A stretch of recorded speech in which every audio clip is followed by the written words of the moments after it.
Welcome back. Love Boat Project episode 30. 30?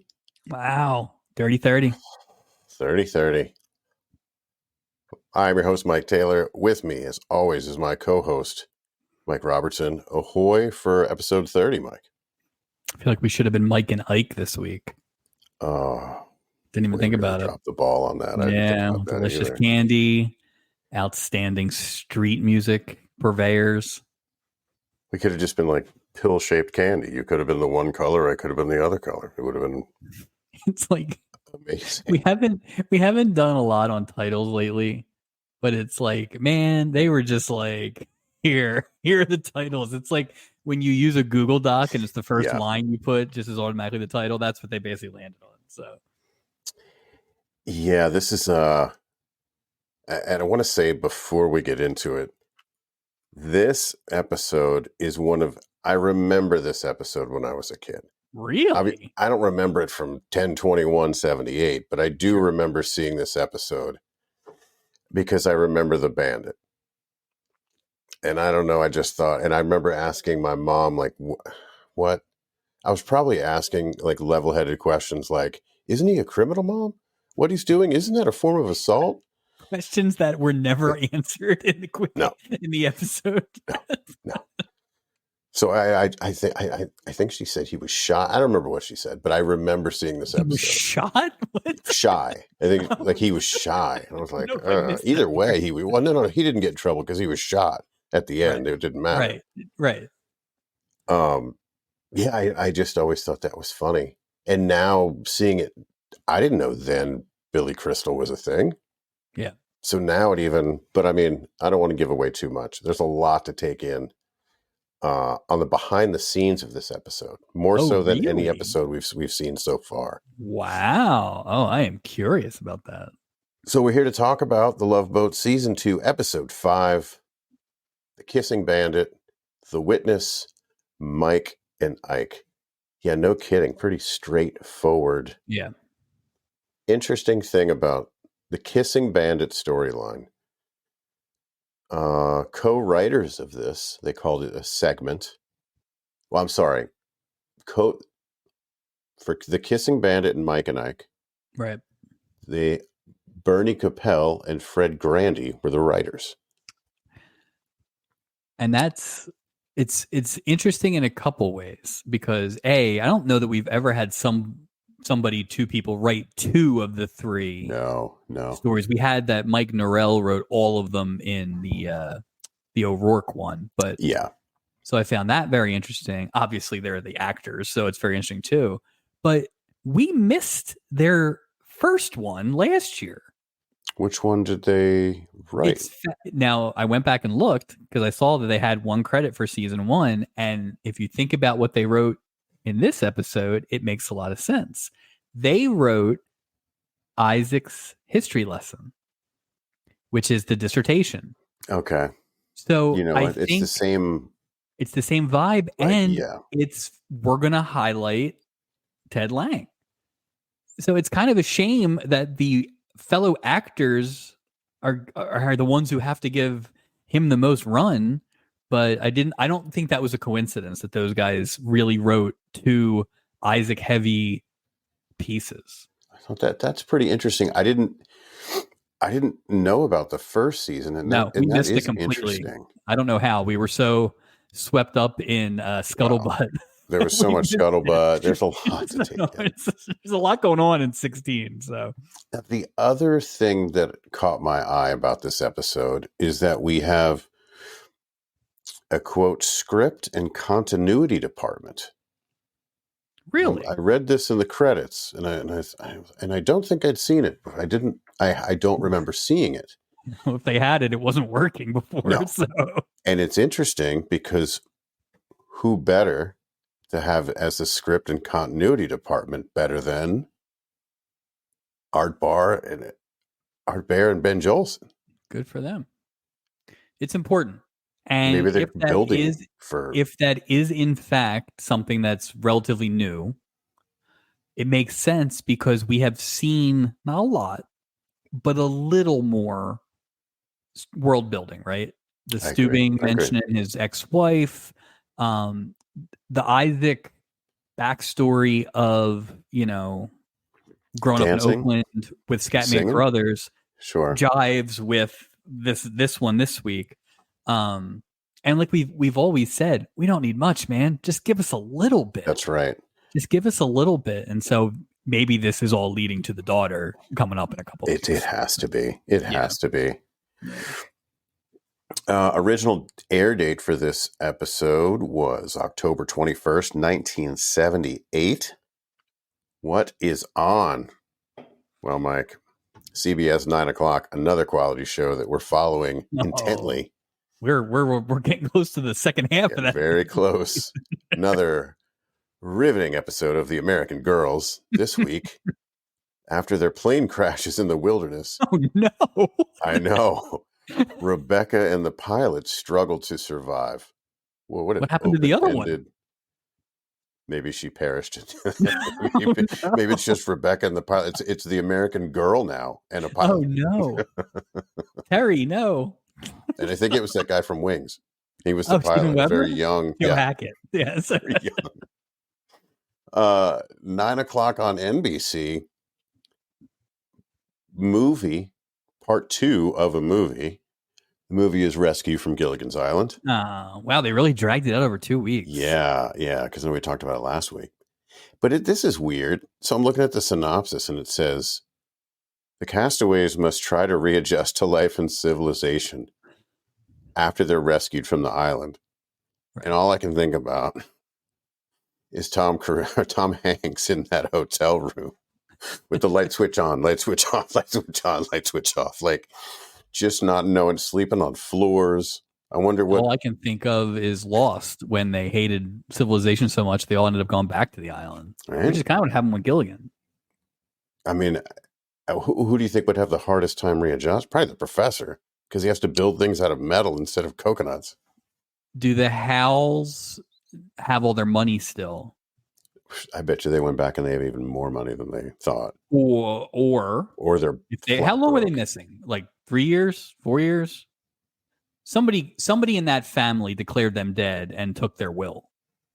So they may not have any money. Imagine that. They come back and they're broke. Yeah. I'm going to go with the Howells. I think it's also possible that Ginger Marianne, there's always that Ginger Marianne thing, but Marianne on an island is a 10. Marianne in Kansas, I don't know. What does she do? What's her profession? We know Marianne. Ginger's a movie star. What's Marianne? What's Marianne? Chores? And I don't know what. She's the rest. Fair enough. Everything that's not covered in these very. I'm either going with the Howells because they lost all their money. That's a very logical choice. I gotta think the skipper's not getting a lot of fares anymore, right? For 3-hour cruises. Well, that was the last time he ever did it. It's not like. Well, but like the word of mouth is going to be bad. Your Yelp rating has to be awful if you disappeared. Maybe it's one of those 1 stars. We're going to go on the worst reviewed. Well, and that's the thing too. Why were the Howells on with a Like, did they know them going in? How did Marianne? Does Marianne a stowaway? How was she in the match? She's an April Lopez situation. Just a weird, like how. I don't know what the story is actually. How are they Did they do that in the first episode? We should watch Gilligan the Island Project. They would watch that. They'll be able to tell us. Yeah. So call in. Call into the hotline. Call in the hotline. Synopsis for this episode. Let's see if we agree or disagree. Good luck. Isaac's friends, Mike and Lenore, are successful and rich, but workaholic Mike neglects his son. Yeah, that's fair. Although I will argue that Isaac maybe isn't their friend anymore. No. He didn't even know him. They didn't know they got married. No. He heard they got married. You didn't get invited? Remember she said that weird thing? He said that weird thing. He's like, that's what you said when you left 12 years ago. Yeah, did they look up? That's what I thought they were going to go with. That there was like some weird Star Wars love triangle. Well, Isaac wasn't trying to hook up with her because he wasn't wearing like a matching leather outfit. That's his. Let me show you what I got. Suede. Ugh. He didn't do that. In fact, I think he was in his work uniform throughout the entire episode. He just took his tie off. When Gopher shows up for breakfast, he just didn't have his tie on. I'm off that was duty. it. They didn't even go. Fred Grandy and Bernie Capel were like, listen, we're going to write you a meaty role here, but you cannot wear your own clothes. Nope. That's rule number one. Because they're vegetarians. They feel bad about him wearing all that suede. Suzanne follows Frank, which, by the way, is a very creepy story, who witnessed what happened to someone she cares about.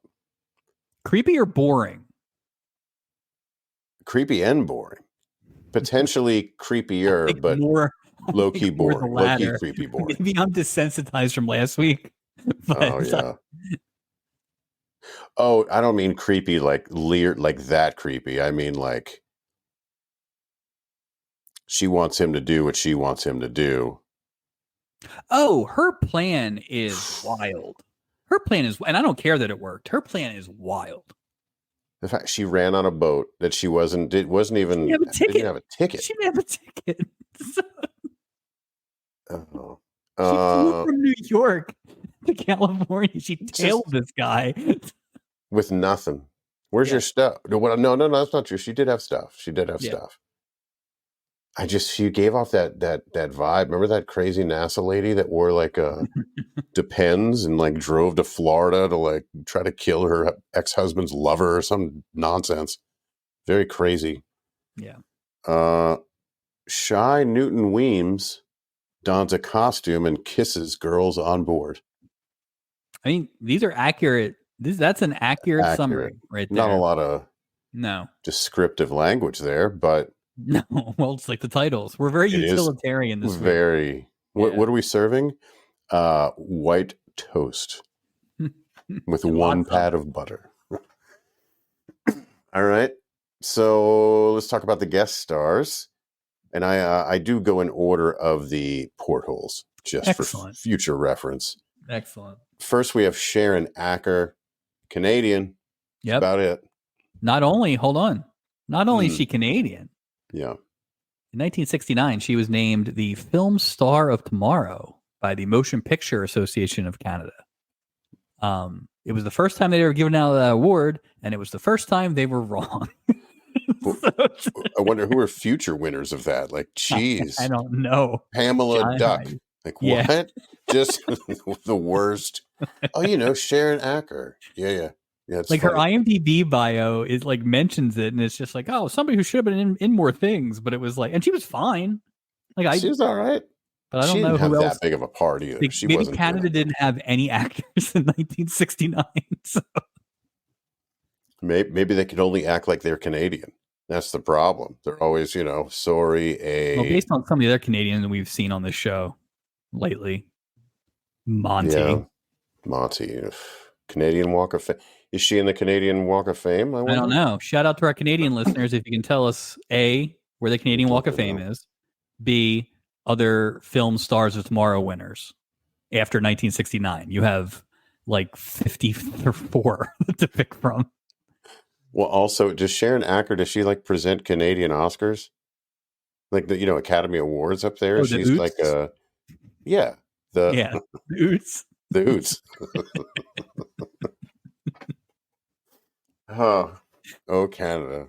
We'll see you at Project Con in Saskatchewan. We'll be there.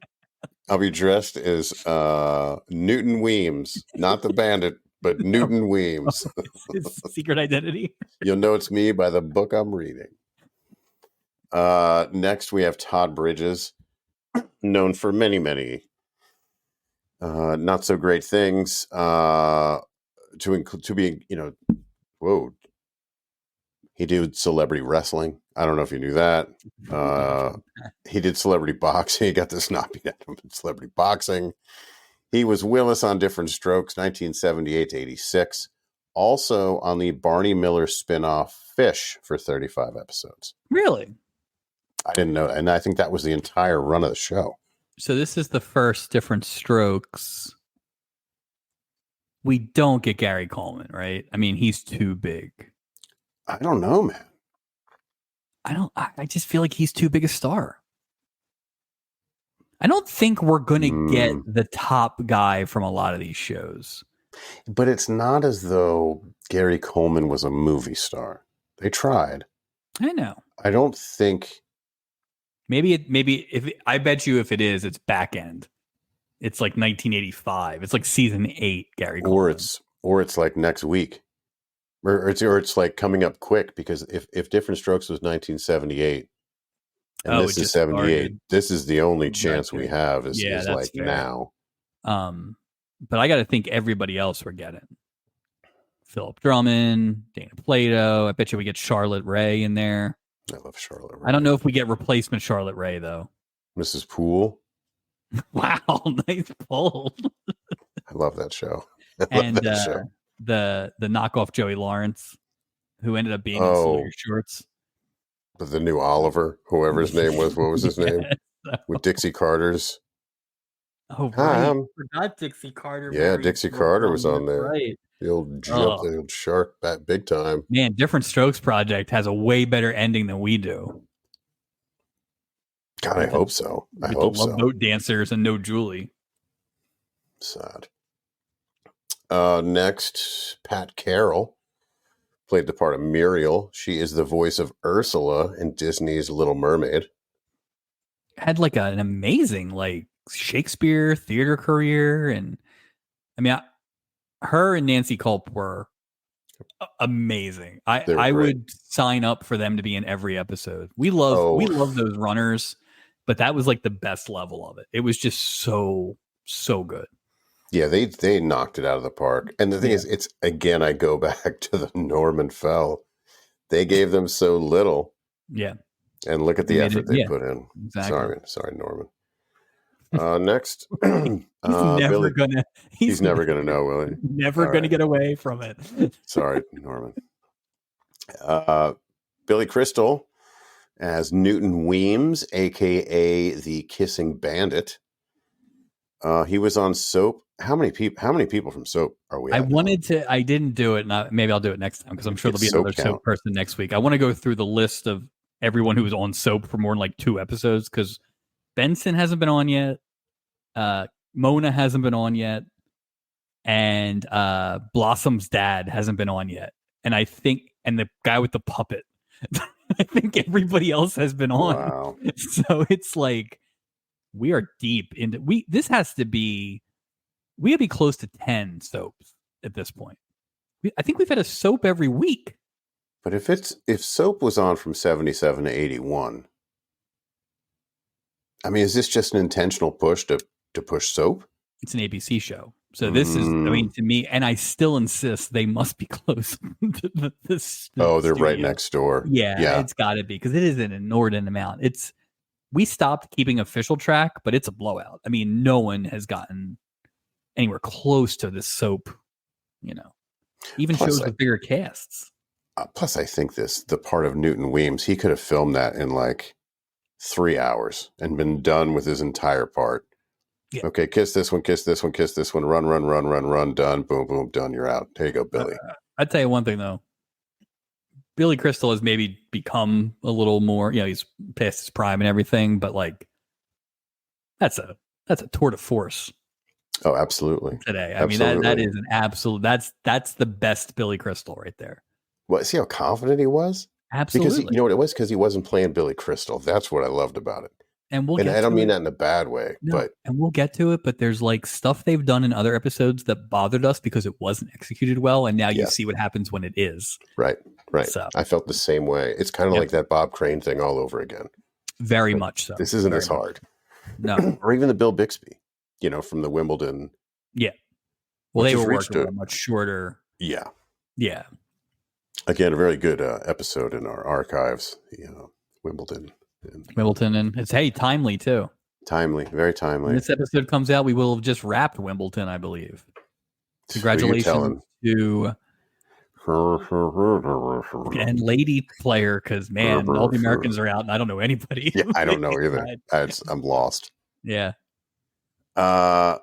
Quick little funny thing about Billy Crystal, his baseball season. He was notoriously a big Yankee fan. He went on to become friends with Mickey Mantle. After Mickey Mantle's passing, he was invited to unveil Mantle's monument in Yankee Stadium.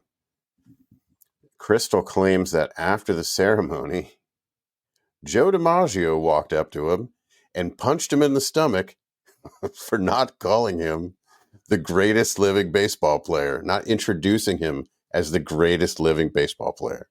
Walked up and punched him in the stomach. DiMaggio is such a dick. He is just a... Well, you know what's funny too, and I hope Billy Crystal did that on purpose, because the story goes, that Mickey Mantle's legs got screwed up early because he was playing right field and DiMaggio was playing center field, which is already insane, right? There's your outfield. But DiMaggio refused to like dive for balls. And so Mantle's busting it, and he like steps in a, because it's the 50s, he steps in like a water drain or something in center field and screws his knee up, and never really had good legs after that. So I hope Billy Crystal was doing that on purpose. Was DiMaggio the equivalent of the Corbin Burnson before character in Major League? The very good biography of DiMaggio always frames it as he didn't think it looked elegant. He wanted to look elegant, and it was like, it wasn't like he wasn't trying, but it was kind of that thing where he wanted to be in position, so he never had to dive. But on a play like that, anyway, good for Billy Crystal there. Also, Billy Crystal did, I don't always like sports movies, but 61 was very 61 good. Was good, man. Yeah, I enjoyed that. Yeah.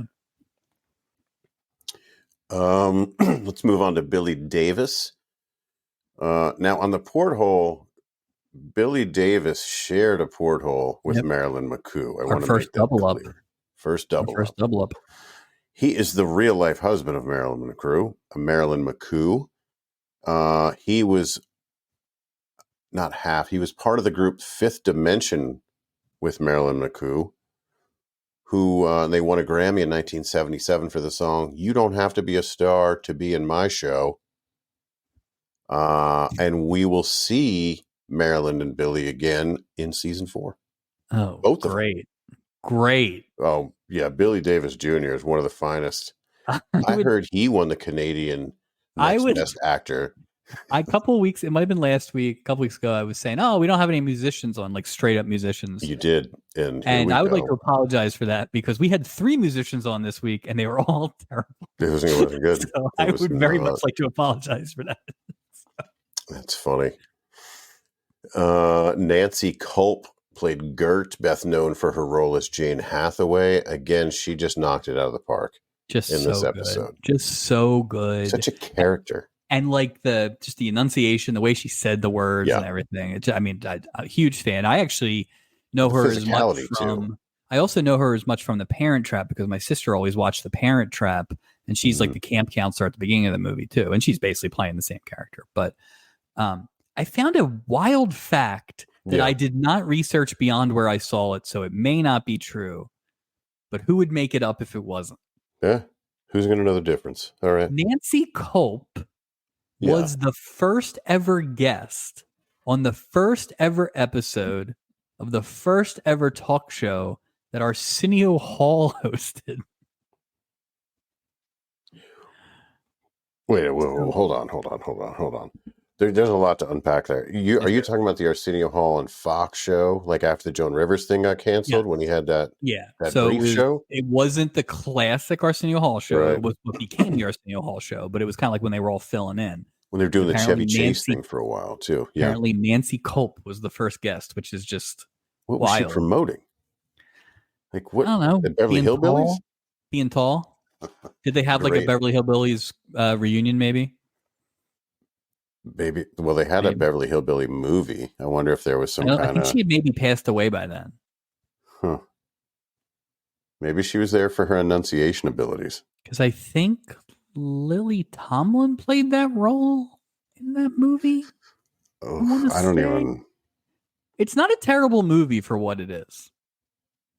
Jim Varney was a solid Jed Clampett. Well... Shakespearean actor Jim Varney. Let's not. That's for Ernest Project. Yeah, that's for the Ernest Project. Or Beverly Hillbillies Project. I'm not sure. Beverly, right? Because I promised if we finish this whole thing and then they do a Love Boat movie, we will do the movie. Oh, absolutely. Well, Like a they're going to feature do a length movie after film, not this. a TV movie, like an actual. No, it's going to be. I mean, it's going to be. They're probably going to ask us about casting. It's going to be a big deal. Who's the modern day Stuving? It's just a fool, Mr. Bean. You know. I'd watch that. Is there an I would watch American Mr. Bean that we can find somewhere? Next on the ship is the other member of the Fifth Dimension, Marilyn McCoo. I remember her most from the 80s musical TV show Solid Gold. Solid Gold. It was on every weekend. That was such a syndicated hit. Like it was. I did a little YouTube dive. I was like, I just want to make sure that I'm not misremembering Solid Gold, right? Sure. And there's an episode from like 1984, and it's got Rick Springfield and LaToya Jackson and Bill Medley. And Bill Medley does a song with Madam. Oh, I wonder if she gets on the ship. So who? They're like the late 70s, early 80s was a heyday for puppets. Yeah, like, there's no way we're not getting Willie Tyler and Lester, right? That he's got to make the rounds, like that would be TV show shocking. rounds. I would actually be shocking if we don't. It's got to happen. It's got to happen. That was such a. It was a huge Madam thing. would be good. Maybe if they go to London with that that life From preserver LA? in the back. Wait, how long is this cruise again? It's 153 days. The guest star list is just pages and pages. Oh God. They're all eating limes so they don't get scurvy along the way. It's just the boat from Armistead. It goes bad. You gotta look for Somalian pirates. It's a movie. Listen, at some point they're gonna start having to do stuff like that. Now how the logic works, I don't know. But maybe it's like when they blow up the Enterprise. I mean, right. There has to be, and then the Atlantic Princess. Yeah. Oh, the Atlantic. Yeah. That's Captain Norton's boat. There he is. Hello. Same guest. Those same two are in the same room. Other thing about Marilyn McCoo and Billy Davis was that they were the first African-American married couple to host a network TV series. The short-lived Marilyn McCoo and Billy Davis Jr. show that was on in the summer of 1977. I think it had something to do with the title. Why it didn't go for? I mean, come on. Well, remember, I think it was sometime early last season where we looked one up. Those variety shows would just come and go in the summer. Because there was a variety show with like Mel Tillis and a person I've never heard of, and it's like, so good for them. Based on what I saw today, I hope they sang a lot. Because I was shocked how not good Marilyn McCoo was at acting, because I mean she talked all the time on Solid Gold. She read cue cards basically. Oh, it was bad. I mean, what's funny though is be careful what you ask for, because you did ask for this. I did. You wanted music, I wanted people. A band. When I was talking about it, I wanted a band, but the Eagles on the I want Skinnerd. Are Skinnerd still available? I'm not sure they're still. I think this is right around plane crash time. Yeah. No. Maybe had they done this show, they might have lived.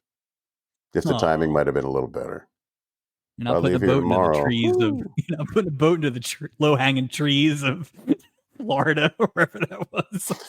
They're not. Yeah, they're the Tennessee River. What's the Pacific print? No. An old friend of the show, Robert Reed, is back as Frank McLean. Stubby nominee. We're going to see him 4 more times after this. Well, I hope they give him a little something better to do. He was so good in the first one. And, I mean, he was just doing his job here. But I hope they give him something better to do next time. There were some weird moments from him in this episode that I picked up on that were a little... the man was shot to death. I mean, right, like... Just that was wild. I bet you Robert Reed seems like, and maybe I'm way off, he just seems like he'd be a nice guy where they'd be like, hey, Robbie, this is what we want you to do. And he'd be like, okay, great. Sounds good. Yeah. Like we have this real stinker. Yeah. We got Tennille. Yeah, we do you got want to get in on Tennille. this? Oh. You don't have to do anything. You don't have to emote. You don't have to emote at all. Nothing. She'll do it. Like, I mean, Well, look at what he did in season 1, right? He's shooting skeet. He's bedding his ex-wife. Yep. He's drinking whiskey sours. Whiskey sours. Yeah. Like, this was a sadder Mike Brady. Yeah, he was having sex with his ex-wife while he was on the boat with his new woman. Yep. While she was playing bingo with the what? It's crazy. The whole thing was crazy. Comeuppance? A big fat zero. That's right. Tony Tennille as Suzanne Henderson. Interesting. Of course, she's one half of the 70s duo Captain and Tennille. Interesting. The captain's real name? Daryl Dragon. Yeah, I knew it was something Dragon. Yeah. Why wouldn't you do Dragon and Tennille? You have the coolest last name ever. The Captain? You're not Daryl Captain. You know how lame that is compared to... Why isn't he Captain Dragon? Boom. That just blew my mind. Captain Dragon. It worked out, but I see your point. Was there like maybe another dragon? Were dragons like passe in the 70s? Yeah, like he was like, it's been done. What? Yeah, what are you talking about? It's your name. Yeah. So well, here's the thing though. Is it his name? Oh, he could. Is it layer upon layer? You know, is it Mort Saul? The Truman Show all over again. Tony Tennille got progressively worse at the acting as the episode went on. I'm not saying she was good in the beginning, but she was passable. But by the end, she was just as bad as Marilyn McCoo and Billy Davis. So when we look back at the end of the season, there's some potential worst appearance by a musician / singer. There's 3 real strong candidates right here. We don't have that. We'll have to make that category. It's them. So is that the Jim Stafford Award? Jamming. We be jamming Jim Stafford Award. Anyway, so okay, then the Lori Walters played Roberta Potter.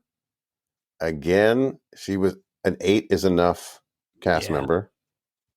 And we'll see her again in season 4, as well as Tony Tennille, not Daryl Dragon. I've learned a couple things here. So first of all, I just don't know anything about 8 is enough. So because she looks familiar, has a look about her that I was like, oh, I feel like I should recognize her. And then I did see that she was in a Cheers episode, so I at least knew her from that. But she was one of the daughters in 8 is enough. We don't know anything about 8 is enough. We need somebody from 8 is enough project to get in here and help us. But fun fact, in real life, she dated a co-star from 8 is enough, her brother on the show, Adam Rich, and former friend and probable stubby nominee for The Worst, Captain Dave. Oh, Dave, who sang the theme song, Mr. Theme Song. 8 is enough for love. Guy stinks. Yeah, he's very authoritative, though. I will give him that. She's got a type, though. Oh, yeah. People on the Love Boat. Yeah, anybody on the Love Boat. Who treat women against their will. Do something potentially illegal. Right. And you have a questionable backstory about being in the Army. And okay. Anyway, but I tried to put David behind us, but man, that dude Captain Dave just. Yeah. Anyway. Yeah, Captain Dave, I think by now they're divorced. It's been 2 weeks in show life. They're already divorced. Oh, they're done. They're done. As quick as people fall in love. The wife showed up. See, that's what would have been funny if the wife would have showed up in the background this week, making out with some guy. Just some little Easter egg. A little Easter egg. Just a little, I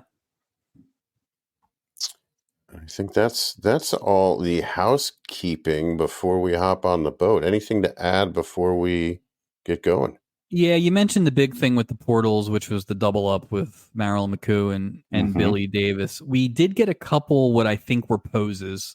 Todd Bridges definitely posed. I think Robert Reed posed. So we're kind of splitting the difference between like stuff they pull from the actual show and people posing. So I don't know what the rhyme or reason is for it. But I'm looking forward to. I'm okay with the variety, but no one's really made a meal out of the out of the portals yet. I feel like this is where we need like a return appearance from Shecky Green or Joe E. Ross or one of those guys. They're really going to ham it up. Yeah. So.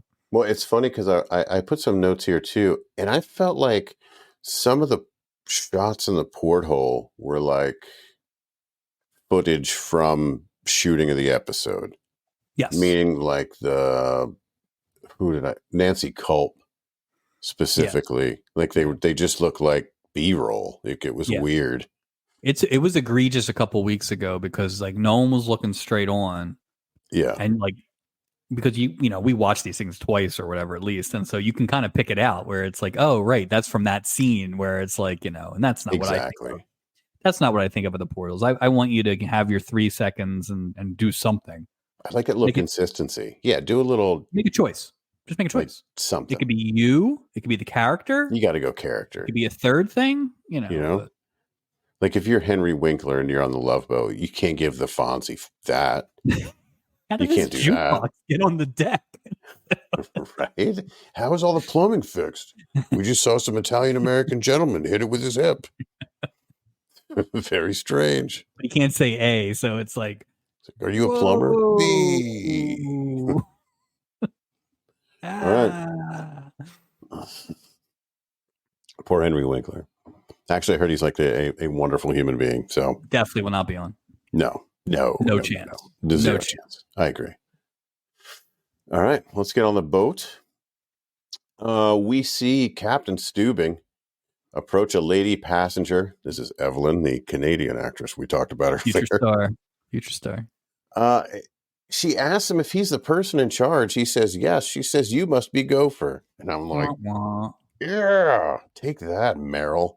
This boat is not even out of port yet. People are getting on it, and he's got time to just be wandering around. Well, it's interesting that you say that, right? I did a little research. I know Amin said that when he got on the boat, he met the captain, right? But I just have a hard time understanding this. Well, apparently, captains greet passengers when boarding and leaving cruise ships because it's a long-standing tradition in the cruise industry. It's seen as a way to welcome guests and to provide a personal touch. But here's the real thing. They don't drive the ship ever. Twist. There's a pilot, a cruise ship pilot. He drives the ship.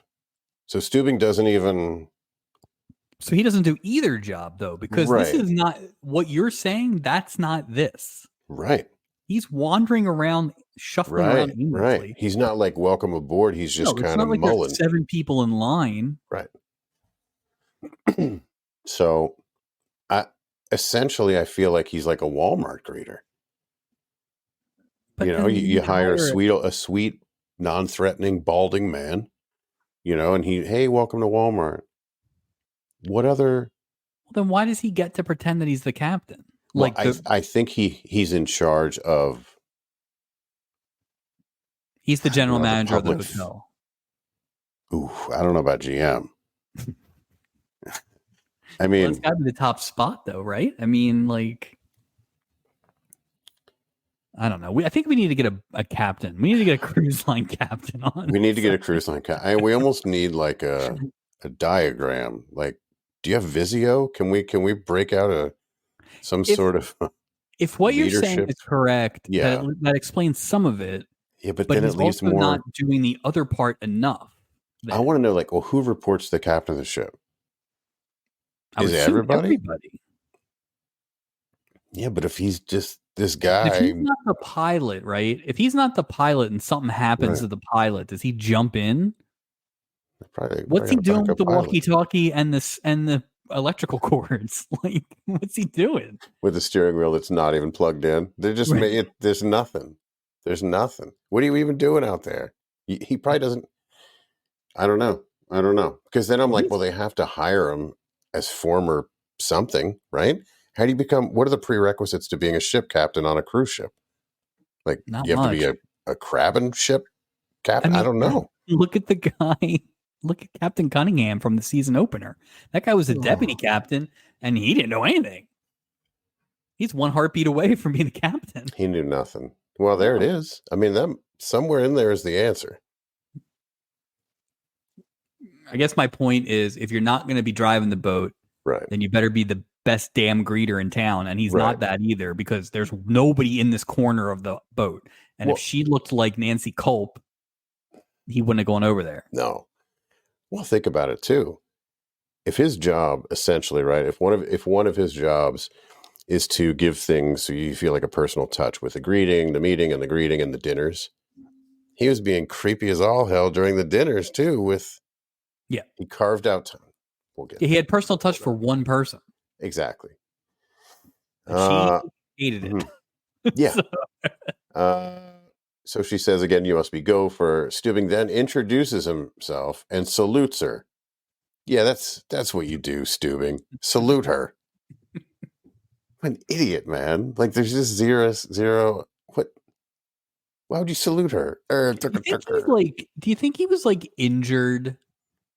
And the princess line was just injury. Like, it's easier to just have him pretend he's the captain. Like they let him wash the windows kind of thing. Right. Like the guy at A5. Yeah. Like there's a guy who used to stand at the Bridge and Pratt Frankfurt terminal, and he would stand at the back door of buses and take your transfers, which seemed unnecessary. But my guess is they were paying him for something. So maybe he's that. Maybe. It's just odd because I can see the other jobs and the roles. I don't know. I'd love to have a talk with the HR person at the Pacific Princess in 1978. Get some real answers. That person is tied up in a closet somewhere based on the way this cloud of cigarette smoke, bunch of ashtrays. She says her room is in Promenade. She says, "Where's Promenade 344?" And he offers to escort her. To your point, this is one. You say, "Hey, welcome aboard," blah blah blah blah, blah, and keep it moving. Right. Time for this. You're not going up there, Steubing. There's no reason for you to be going to Promenade deck room 344. He's just like a sad, like hornball dude. I do think ultimately they were setting it up for him to be a sad sack. Like, at least they weren't. Yeah. You know, he was properly contained this week in terms of he was being a doofus and was treated as such. You know. So, well, they highlighted it, like you say, for the benefit of the story, but still, even with his little temper tantrum, the worst versions of him are when it's inconsistent in the episode. Yeah. So it's like when he started to yell at the crew later on, I was like, and then they backed off real quick and basically showed that he was just being petulant. So didn't he have like that crew meeting early on? Maybe in episode 1 at like 3:00 in the morning or something like that.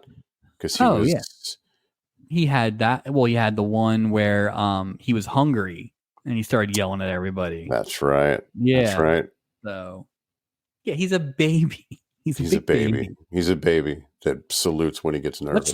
Much like my proclamation about the musicians acting a couple weeks ago. I was like, oh man, this is a better Steubing, and they've just put him right in the toilet since then. So I'm just gonna stop saying things. I think. And look, they can bring in a continuity expert, but good luck. Good luck with that. I think that road is pretty well paved at this point going against season 2. Yeah. Like, you can't make him this like respected, like elder, I'm going to give you great wisdom and advice kind of person. It's too late. Or he should be a monk, right? Like, he should never be hitting on women. That's right. He should either be awesome at hitting on women or never hit on women. But he can't do this. Never. We already have it enough with the Doc thing. Yeah, like, you don't need Captain dip into that character. Yeah. So, enter Newton Weems. I just want to make a note. I guess they heard what you said about the overuse of Foster. That's why his name is Newton Weems and not Newton Foster or Foster Newton. I respect the fact this is what they used to do on TV. Like, you're a nerd. Here's a nerdy name. Oh, the nerdiest name. And then he got a nerdy job later. It's like just map, to make sure. Map creator. Yeah, like so. Newton Weems is that's exactly perfect what that name should be. So total geek gimmick. Perfect. Yep. Weems and Roberta Potter meet and bond over being left out of things. Julie offers to put them at the same table for dinner because they're both traveling alone. And I was like, hold on. It's this happens every week. Right. It is so forced. Do you think that's part of the cruise? Is this a singles hookup cruise? Do they is it marketed as that? Because they try to stick people together. I think Julie has to finish these table assignments, and anything that she can use to get a box checked is what she's doing. Fair enough. So I have 2 singles left. Yeah, fair enough. I get that. Yeah, exactly. Right. Roberta and Weems agree to have dinner together. Weems drops his garment bag, but very quickly picks it up before Gopher can help him. Sure, that's not going to mean anything later on. It's not like it would have been obvious. It's not like the Kissing Bandit costume was like all lead or something. Like it wasn't dressed up like Iron Man. It was very it was a simple. Yeah, or like the San Diego Chicken. It wasn't bulky. Right. It was pretty small costume. Yeah. Everything was pretty thin. Cape, mask, hat. I'm pretty sure I can get it. Mm-hmm. No top hats. Don't they go flat too? Yeah. Oh, absolutely. And the cane, Yeah. And the chapstick, and a couple chapsticks. Probably the French lessons too. French lesson in that book.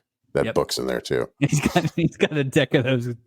How to cheat at gin cards. He's gonna make his money playing gin. The masked gin. We now see the Fifth Dimension board the ship with Todd Bridges.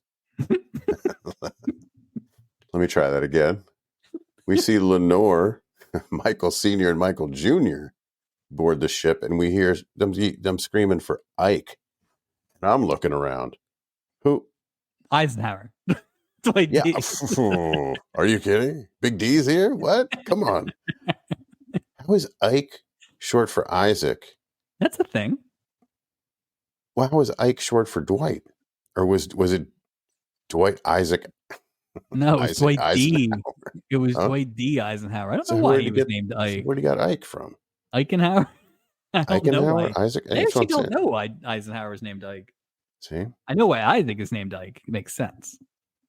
Makes sense to me as well. Yeah, because like Isaac Austin was a basketball player who they nicknamed Ike Austin. I remember Isaac Austin. Yeah.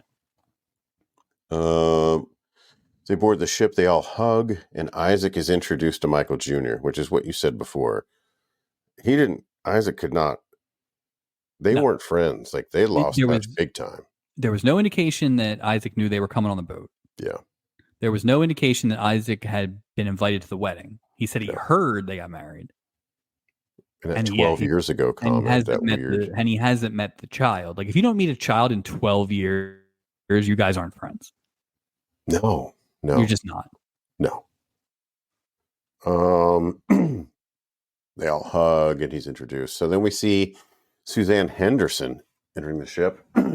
She is Tennille. She's saying, I have to be on this cruise. She's all panicky. Power of the clipboard, which somehow it's updated at a moment's notice. There's always a refresh button on a paper clipboard. He's like, oh, I happen to have a cancellation. Somebody's running out with a piece of paper, like off a dot matrix printer. It's just running. Just rip, and I'm running the new one down. So ridiculous. In walks Frank McLean, and Suzanne is eyeing him down. Gopher again with the like singles cruise sort of vibe. Do you know him? Would you like me to arrange an introduction? And she coldly says, we've already met. I was like, yeah, it's going to get weird. She walks up to Frank. Do we know each other? She says.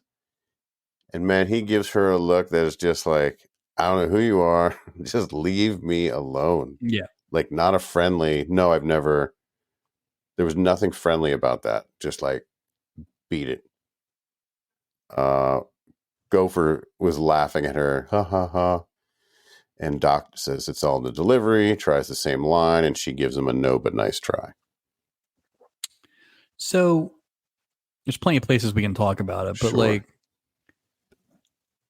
Frank goes on this cruise to run away, basically, right? Like more or he's less, hiding. Yeah. He's at some form of hiding, whether he's hiding from his responsibilities or hiding from the DA's office subpoena or hiding paranoia. from the mafia. Yeah, whatever. Paranoia. Right. So while I think, why would this miserable man get on this cruise ship? He might not have been miserable if this woman hadn't chased him down from New York and just literally brought up the bar shooting every 5 minutes. Dude, she pushed so hard. Oh my God. She's not even subtle. Like have one conversation. Here's the thing. Have one conversation where you don't talk about it. Right. Everything. Right. You can't have it every time. He's going to, well, exactly what's going to happen. So when I think I'm falling in love, like, what are you talking about? I mean, he got shot, to be fair. You want to see the scar? She's like, no. Gert and Muriel board the love them. Yes. Muriel says we should have taken a bus to Mexico. She's heard about Love Boat Lotharios. She's an episode too late. I know. Two right? episodes, or no, two, right? Isn't it two? Hello, ladies. Oh, when are you going to stop living in the past? The cruise ship Casanova. Yeah, that's right. He'd have been perfect for them. Oh, he would have cleaned up with those two. Oh, let me fix your shirt for you. She's heard about Lotharios and that they'll have to keep their guard up while they're on the cruise. Doc approaches, says, hi, ladies, in a non-threatening way. Yep. And Gert responds with possibly the worst looking karate chop I've ever seen in my life. But it was hilarious. Oh God, she funny. Rules. Just so funny immediately. Just the so timing, good. just perfect. Oh, awesome. Now, I thought this was odd.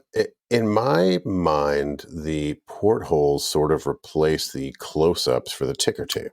Yes, and now we've got this 2 weeks, 2 weeks in a row of the wave shots. So we see ticker tape Lenore, Mike Jr., Mike Sr., Frank looking like the 1 mile stare, like he just got back from WW2. Frank, buddy, go inside. Hey, why are you out there, man? Go back to your cabin and smoke. Just go back. What are you doing? Like nobody. You didn't have to. It took effort to get. You went up there to just mope. Oh, and then we see Suzanne just staring him down. I don't like the wave shot still being in it. I don't need it. And I'm not trying to. It makes no sense. Yeah. Who's throwing anything? Yeah. You don't. Again, I go back to the airport thing. The departures. It's not people throwing paper in a hallway while you're leaving. Oh, enjoy your. This doesn't make any sense. Yeah, and who's cleaning it all up? I have no problem with them doing it before the portholes, but once you put the portholes in, you've established everybody's on the boat.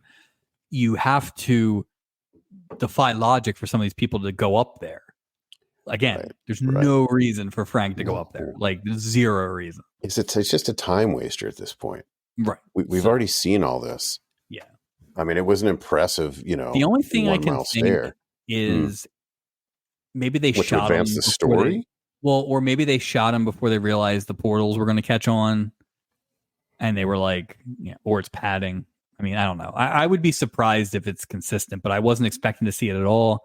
I certainly wasn't expecting to see it 2 weeks in a row. Maybe they just don't view the ticker tape. Maybe they don't look at it as an either or. For some reason. Clearly. I mean, clearly they don't. Yeah. Because the ticker tape has been there since the first episode. So is that more of a trademark thing? I mean, at this point it is. I just wonder if that is, but for people at the end, I didn't even know it was the thing. So at some point it probably falls off, I would imagine. I could see doing it if it advanced the story somehow. Right. So maybe you do it like selectively, like if you're going to have two storylines kind of crash into each other or something like that. Well, the only problem is it's so loud. It's not like you can get any dialogue off. No, it's the all only way you can silent film acting. Like just have that's why somebody it's so jump. over the top sometimes. Yeah. Well, just like the portals. That's why we want, though. Right. Exactly. We see Weems in his cabin, white tuxedo on with tails and a black mask. Puts on his black cape and black hat. There's a lot of prep, by the way. Walks out of his cabin after closing his cape in the door, which I thought was kind of funny. Like, it made him less imposing. You didn't know and what. There's just little touches, like the smile with the mask and the straightening the brim of the hat. It's just like he is a different person in that, but it's also like this is what happens when you leave this in the hands of a skilled comedic actor. Yeah, so. Yeah, he was great. He walks out of his cabin after he closes his cape, which may be funny. Sees someone from housekeeping. He hides in a closet. And when she tries to open the door, he opens the door and gives her a smooch. A smooch so good that she completely loses balance and flips upside down in a laundry cart. Yep. That's a good smooch. I don't know what kind of chapstick this guy's wearing or what's going on, but he is just laying women with some smooches on this ship. I mean, if you're the lady in housekeeping, right, you're just going to put some towels in the room and all of a sudden you're getting swept off your feet literally. Like that's a good day of work. Surprising day at work. How's she going to get out of that basket? How do you explain that? I will. That's a good point. She's still there. I will say that that janitor's closet really gets some action. Jack Ritter's, his outfit's John Ritter's in there, and a lot of stuff in there. Didn't somebody else get thrown in there at some point? I think so. I think so. I think the monkey got thrown in there. I think O'Rourke was in there at one point. O'Rourke was in there. Yeah, so. And I wrote, "Is this guy the best smoocher ever?" Who'd have thunk it? So if we think about, like, we always talked about your boy Robert Urich and Julie, that kiss went so badly that they both agreed it was terrible. This is the polar opposite of this. It is. They just can't. They lose their faculties. Yeah, they do. We see Frank. He is entering his cabin. Here comes Suzanne. Jeez. Like how? This is a big boat. This is a big boat. The fact that you can find anybody on this boat is remarkable. But yet these people are always have the drop on. Yeah, it's always right as they're about to go in. Like, yeah.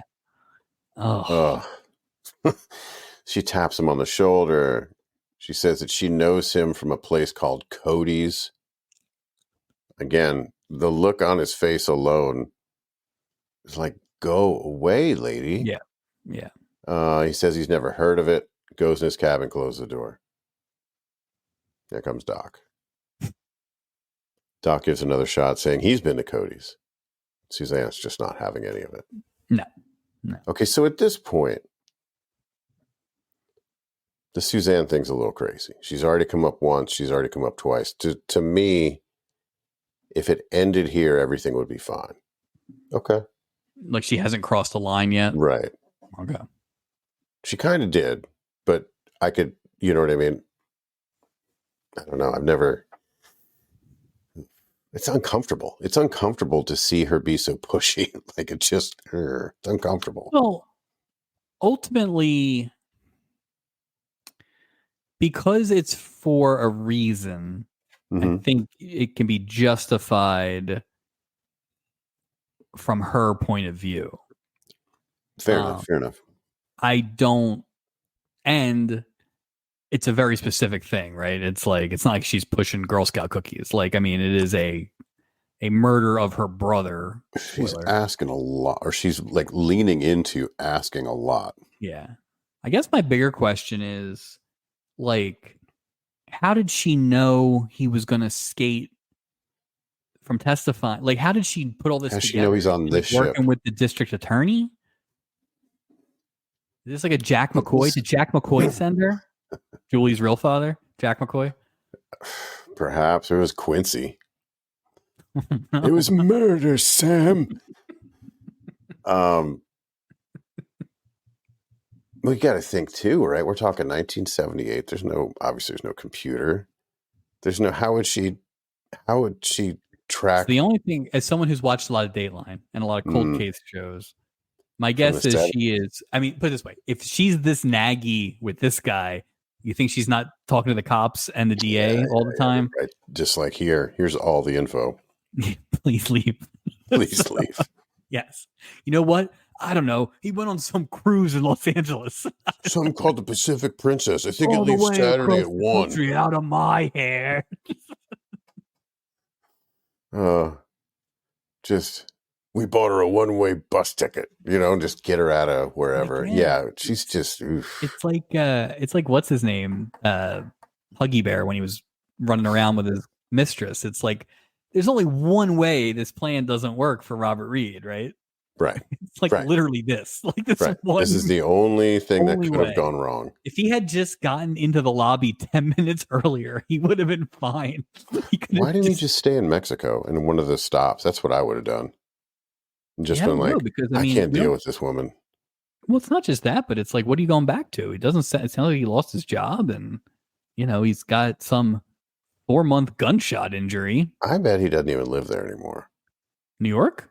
Yeah, I don't. Maybe New York State, but like, I don't think he is anywhere near Cody's. Because she would have tried to find him there.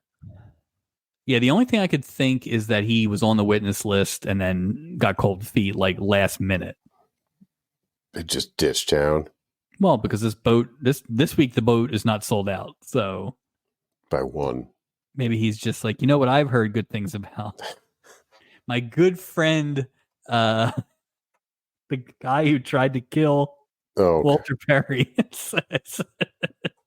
That guy. That guy hear Christmas carols. Yeah. Yeah, my other revenge friends say it's a good boat. The only thing that could mess this up is very specific. Let me lay it out for you. It all happened. Nice going, sir. We are poolside, and we see Lenore, Mike Sr. and Jr. sitting at the bar with Isaac working, quote unquote, working behind the bar. First thing I see, all the adults are drinking, it looks like champagne. And Mike Jr. is drinking some poolside milk. Who's drinking milk on a hot, sunny day off the shores of Mexico and California? Nobody. Oh, man. That's why he called Isaac a jive bartender. A jive bartender. Giving me 2% on the high seas. You couldn't give me a Shirley Temple? Come on, dog. That's terrible. It is weird they would even have milk. I mean, just give the kid. Well, you know what? Nobody drank like water in 1978. Well, so we soda had to drink milk you for every. Soda? You know they got a soda gun back there. I don't know. Maybe they were trying to really sell that whole rich thing. You know what I mean? Like we have more. You must drink milk. Yeah, I could be wrong. But it is true. Growing up, we had milk was with you drank milk with every meal. People didn't drink water back then. No. Did they even make bottled water back then? I don't think so. I drank a lot of milk as a kid or whatever, but I would never have milk at a pool. It just seems like a terrible choice. I had a friend who loved milk so much they would put ice in their milk. Oh. To keep it like super cold. But I was like, I'm more of a sipper. Like that would be terrible. That was always a sign that something was wrong with your fridge. If there was ice in your milk. Oh, yeah. That's true. I never liked it, especially with the individual ones in school. They'd be slightly frozen. It was like and you're already drinking it out of a carton. Like it stinks. I feel bad for Todd Bridges now that he got stuck with milk. There's so many things you could have had on a lemonade, iced tea. Yeah, lemonade. Like these are all bar accoutrement that you could have had. Yeah. Didn't Isaac make his award-winning iced tea? Wasn't that a thing from an old episode? Coffee. I could have swore coffee. I mean, give the kid coffee, whatever. Yeah. What's he going to do? Give him some decaf. Maybe this is what set Todd Bridges off on a bad path. This is what did it, is that milk. Milk was his gateway. They're talking about their old singing group and their old original song, The Language of Love. Hey, you know what? Let's perform this sucker poolside right now. Can you imagine? Can you imagine you're like on the other side of the pool, right? It's the first day. You're like reading a book. Your kids are in the pool, maybe. Maybe we'll go get a drink. That milk looks pretty tasty. Maybe we'll run over there. And all of a sudden, the bartender and just two other people get up and start doing an elaborate song and dance. Like, I would think I'm in like a Rodgers and Hammerstein movie.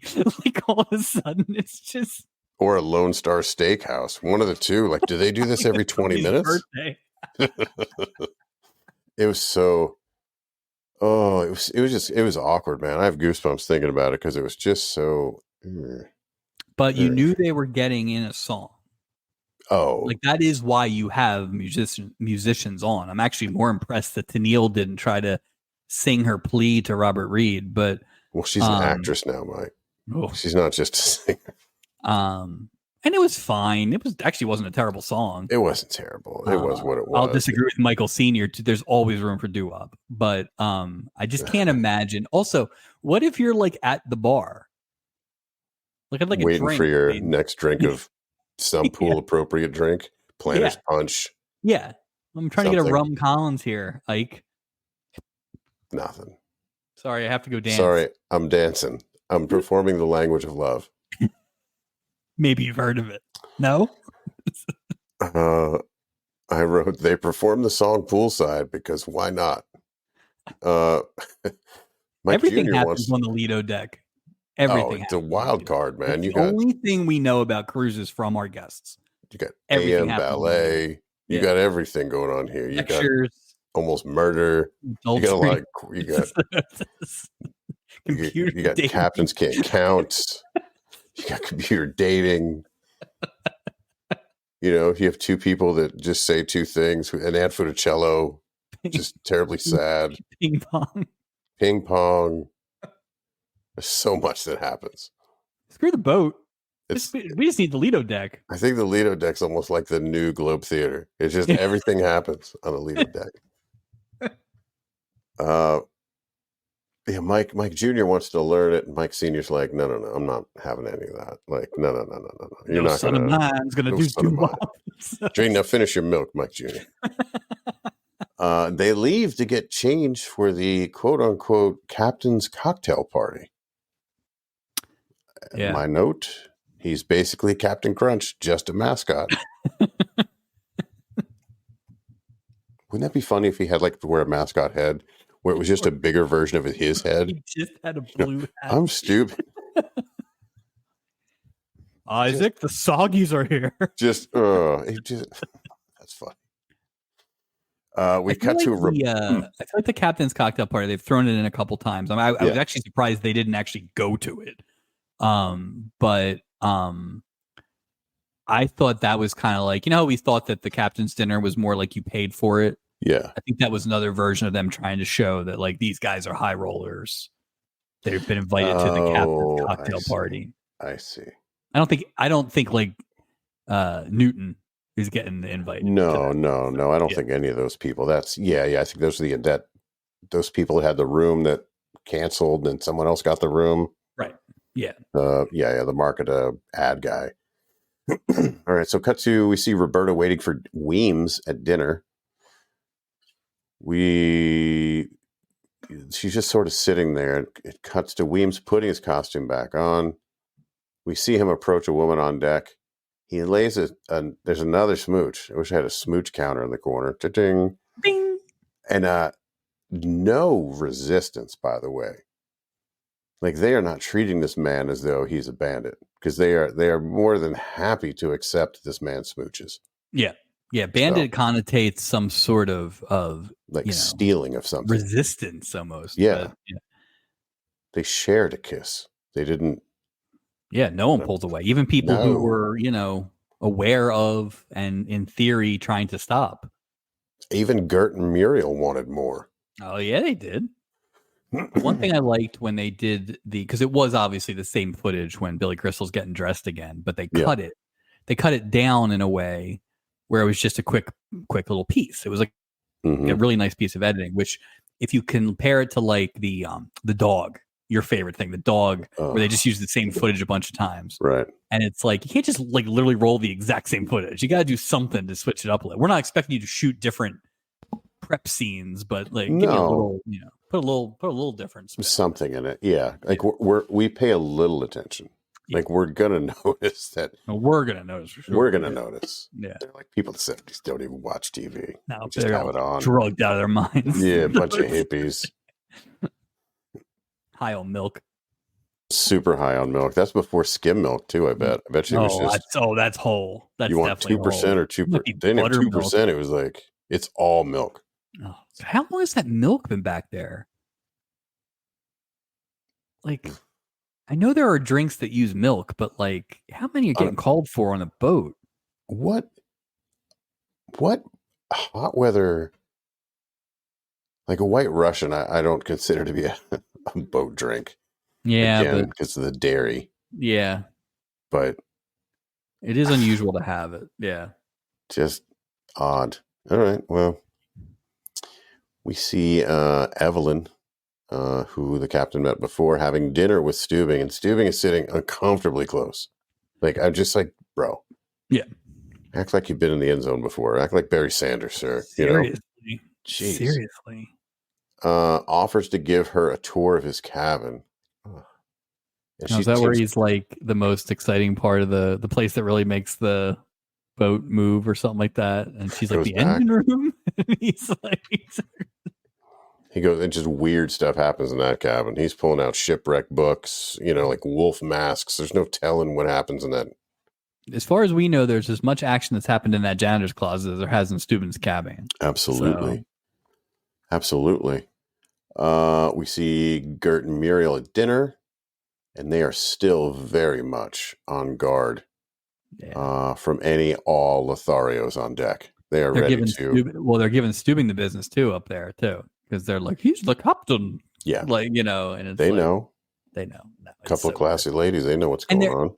And we said this about the two ladies with the purses a million years ago, but I love them. They're basically doing Stadler and Waldorf, but that's okay. Like that is exactly that should exist on this show 8 times a year.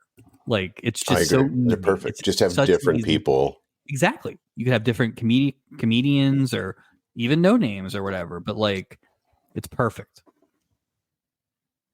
Frank enters dining room. There's Suzanne hiding behind a menu at Frank's table. Jeez. Whoa. There's like 4 people like on the floor that she like tranquilized so she can get to the table. He's probably walking in that dining room like, as long as she's not at my table, I'm just really hungry. I'm tired of smoking in my room all day. Let me just go get something to eat. I have to eat through a tube because of my injuries. So. Yeah. She says it hurts her ego that he doesn't remember her. Now we're in full on crazy town now. And I know there's more to it, but if I were him, I would get up and just walk out of there. Which she did. He wants none of it either and leaves the dining room, and she's following him. Yeah. Jesus. All right. What do you do? So let's say either she was wrong and it's not the same guy, or he's like, nope, my mind is made up. Yeah. This woman is bothered. Like, who do you go to? Like, Frank should be able to say, please leave me alone, and it stick. And if it doesn't, she should be keyhole. So, but that's why I say at the first stop. Stalking. It kind of is stalking. Like, you're ruining my cruise. That's why I think in that first stop, if there's nowhere to go or no one to talk to, I'd have been out. But you shouldn't have to do that. Oh, I agree. Because who's going to kick him off? Mike, he can't afford to just be throwing away the $28 this cruise cost this week. And kind of going with what you're saying, it's not like Steubing's going to walk up and go, look, I think you should leave the ship, because no one respects him either. So it's like, who's going to tell him to get off the boat? Right. The guy from the SPCA in Mexico. That's it. Unless Jimmy J.J. Walker happens to be driving up and down the coast. Or maybe Gopher can jump back into Julie's aunt's costume. or Or he can meet up with that person. Who was that guy that she was a stowaway in the old man's cabin, and she went to meet like Daryl in Tijuana. Nancy Green? Yeah, whoever the guy was she was meeting. Randy. Yeah, she went to meet Randy. Yeah. Let's go hang out with Randy. Lenore, Mike Sr., Mike Jr. having dinner. Mike Sr.'s taking Mike Jr.'s skeet shooting tomorrow morning. Couple questions. Number one, no age requirements on the skeet shooting? Nope, apparently not. Okay. Skeet shooting happens. Like height, right? Like height requirement. Like that's you gotta clear the deck. Well, yeah, but you can't just give some little kid a shotgun and go have at it with live ammo.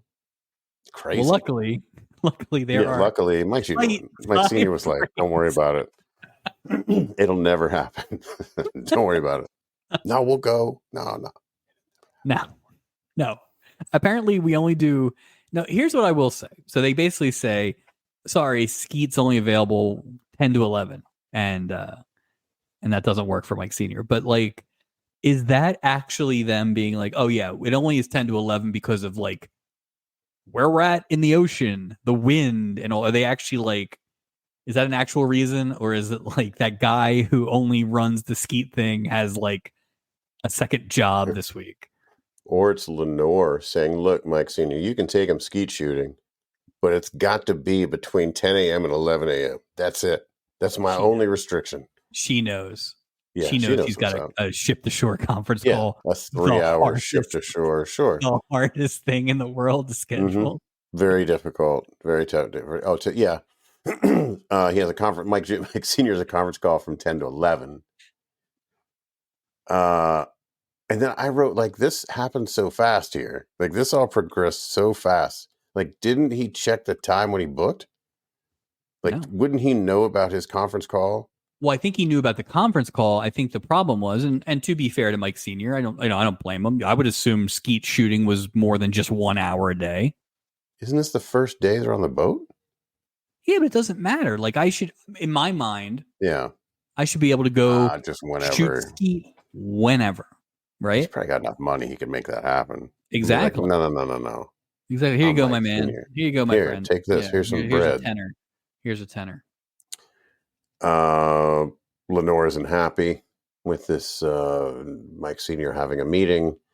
She says this is supposed to be a vacation. Mike Sr. says he'll make it up to Mike Jr. The note I wrote, apparently it's very complicated to set up a ship-to-shore conference call, which isn't that just a phone call?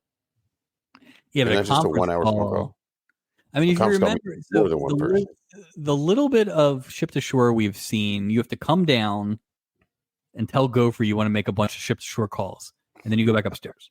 Right. So I guess if you have to do a conference call, what do you think conference calling looked like in 1978, just on land? I think 2 phones, maybe. Is that conference call? 1 phone in each ear? He should have gotten Indeed. He should have just done a Zoom. He should have done a Zoom. Come on, just do a Zoom, dude. What's the problem? Plus, I mean, let's calm down, dude. You're a car dealer. Like, I know you're successful, but like, what are these conference calls at 10 to 11? Yeah. Are you selling a car over the phone? No. Okay. He did make it sound like it was literally the most impossible thing in the world, though. Yeah. Well, don't forget in this scene that then he says that, and then we see Isaac dancing by the table.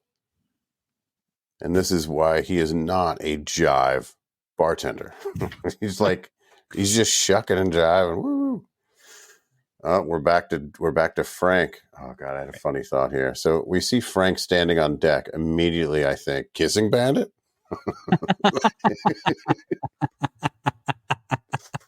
But instead, it's Suzanne. That would have been hilarious. Phenomenal. Even if it was just like him in the background, right? When they're talking, even if he had just kind of done one of these and then something like that. Like, that would have been wonderful. This is the problem when you don't shoot these things probably with the people in the same room. Because that would have been right. That would have been great. Just him and that would have made The Witness at least slightly watchable. I'd have jumped out of my chair, I promise you. I'd have been super happy about that. Suzanne again. She apologizes, says that maybe she didn't meet him at Cody's, but you and I both know she's full of nonsense. She's just being a stalker. Like, oh my gosh. Yeah. He says, well, I've been there a lot. He's trying to wipe that place out of his mind. He was there the night the guy was killed. And Suzanne, playing stupid and psycho at the same time, it's amazing, wearing two hats, says a bystander tried to take his gun away and he shot him too. And Frank said, you want to see the scar? And I just wrote, damn, Frank. No, you didn't. You want to see the scar? It's his wrist. Yeah, it's right here. It just nicked the pinky. See, look. See how this pinky's smaller than this one? 4 months. I couldn't type Q for 4 months. Properly. I couldn't hit the enter button with my right pinky effectively. This is a horrible thing for Frank, though, because he gets shot. He's in the hospital for 4 months. 4 months. And he loses his job. I don't think they had health insurance in the 70s, right? Is that another thing they didn't have? The only thing I could think was his job, like, not to get shot. Like, it's your one job. Your only job is to not let people know that you are. Yeah, that's funny. That's a funny concept. Suzanne, she says, you must be glad they caught the guy that shot you. Again, she's just leading. Yeah. And Frank pulled the Hogan's Heroes. I know nothing. Like, he just checked right back out. Did you? I mean, like I said, this whole thing is not good. But at this point, I was like, they needed to have Frank push back a little bit. Yes, like, where he's just like, "Why do you seem to know so much about this?" Or what? He just was ready to. He was just fielding questions. And then she lies, right? Which is fine. But you needed to have, like, he never. Like, she clearly broke him down already because he's already saying all this stuff. But, like, he should have been like, so I don't get it. Why are you so invested? And then she's like, I'm a curious citizen, or like something like that. But you bring up a good point, because the only time he did challenge her at the end, when he was like, you know, that guy or whatever, he was a junkie, whatever. And then she was like, Dad, he wasn't a loser. I'm saying I got that whole thing listed because fantastic. He had like 9 adjectives for that guy. But that's the only time, or maybe he knew that he figured it out. Maybe, I don't know. I mean, she wasn't that subtle. I guess it's also possible. Yeah, she's the worst actress I've ever seen. I've got more on that coming up, by the way. Something to look forward to here. I'm not sure she's the worst actress in this show this week, but this episode, it's all bad. It's a 3-way race. It's a 3-way race. Fair enough. Doc is with a female passenger on the railing, and Gopher runs up telling Doc that a man has passed out by the blackjack table. Doc leaves. Boom! Here comes the bandit. Yep. Woo! Plants a smooch. Dude, and this girl's smitten. Oh yeah, they're not putting up a fight, and he's got magic. He's got magic lips, apparently. And this isn't even one where you can say like Doc got the jar lid loose, right? Like, because he's just been the bandit's been taking care of business. Doesn't matter. Yeah, it doesn't matter. It doesn't matter. How Doc was like kind of put out that he had to go do work. Like, damn it. Yeah, it's kind of funny. He's gonna be so mad. He's gonna be so mad when that guy isn't dead. He's just putting him on a launch. He's just because remember, he was the one with the smooching skills before. Remember, he was like in the twins episode, and the one that didn't want to, and he was smooching her, and she just I have no control. Same thing. It's been documented. It's been pretty light for Doc this season. He hooked up in the Castaway, but other than that, I don't know that he has.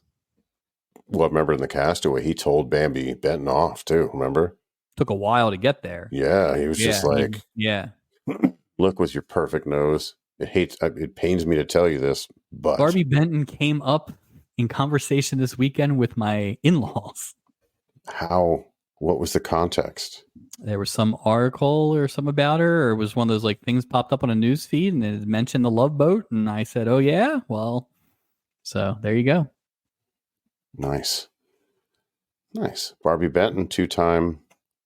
Was she a stubby? I'm gonna say no. No, that best actress category was loaded last year. Oh yeah. Diane She was Carroll good, was in it, for but it Christ's was sake, right? probably easier to get into the categories where you sucked. So absolutely. yeah. We see I am going to write down the nominees though, because now that we're actually getting into repeat customers here, we need to have this written down. That's a good point. Yeah. Steubing's on deck with Evelyn, and he is boring her with astrology. It's Already boring. First night, right? He's already shot his wad. He said, "Can I, when you come to my cabin?" I think she said yes. What are you doing out here? What are you looking at astrology? Yeah. Imagine how boring. This is look at this star. Ugh. But you are right. The last scene in the dining room, she seemed interested. From then on, not interested. No. And if you want to say the bandit did it, that's fine. But then she needed to be interested until the bandit. So, to make that turn even more. Yeah, that's the only mystery. So. But she was clearly just kind of done with him. I agree. Yeah. I mean, she's a future star of tomorrow, Mike. She doesn't have time for this. No. She's, maybe a member of the Canadian Walk of Fame. We don't know. I mean, maybe. Plus, the Canadian solar system is completely different. There's an extra 10 yards.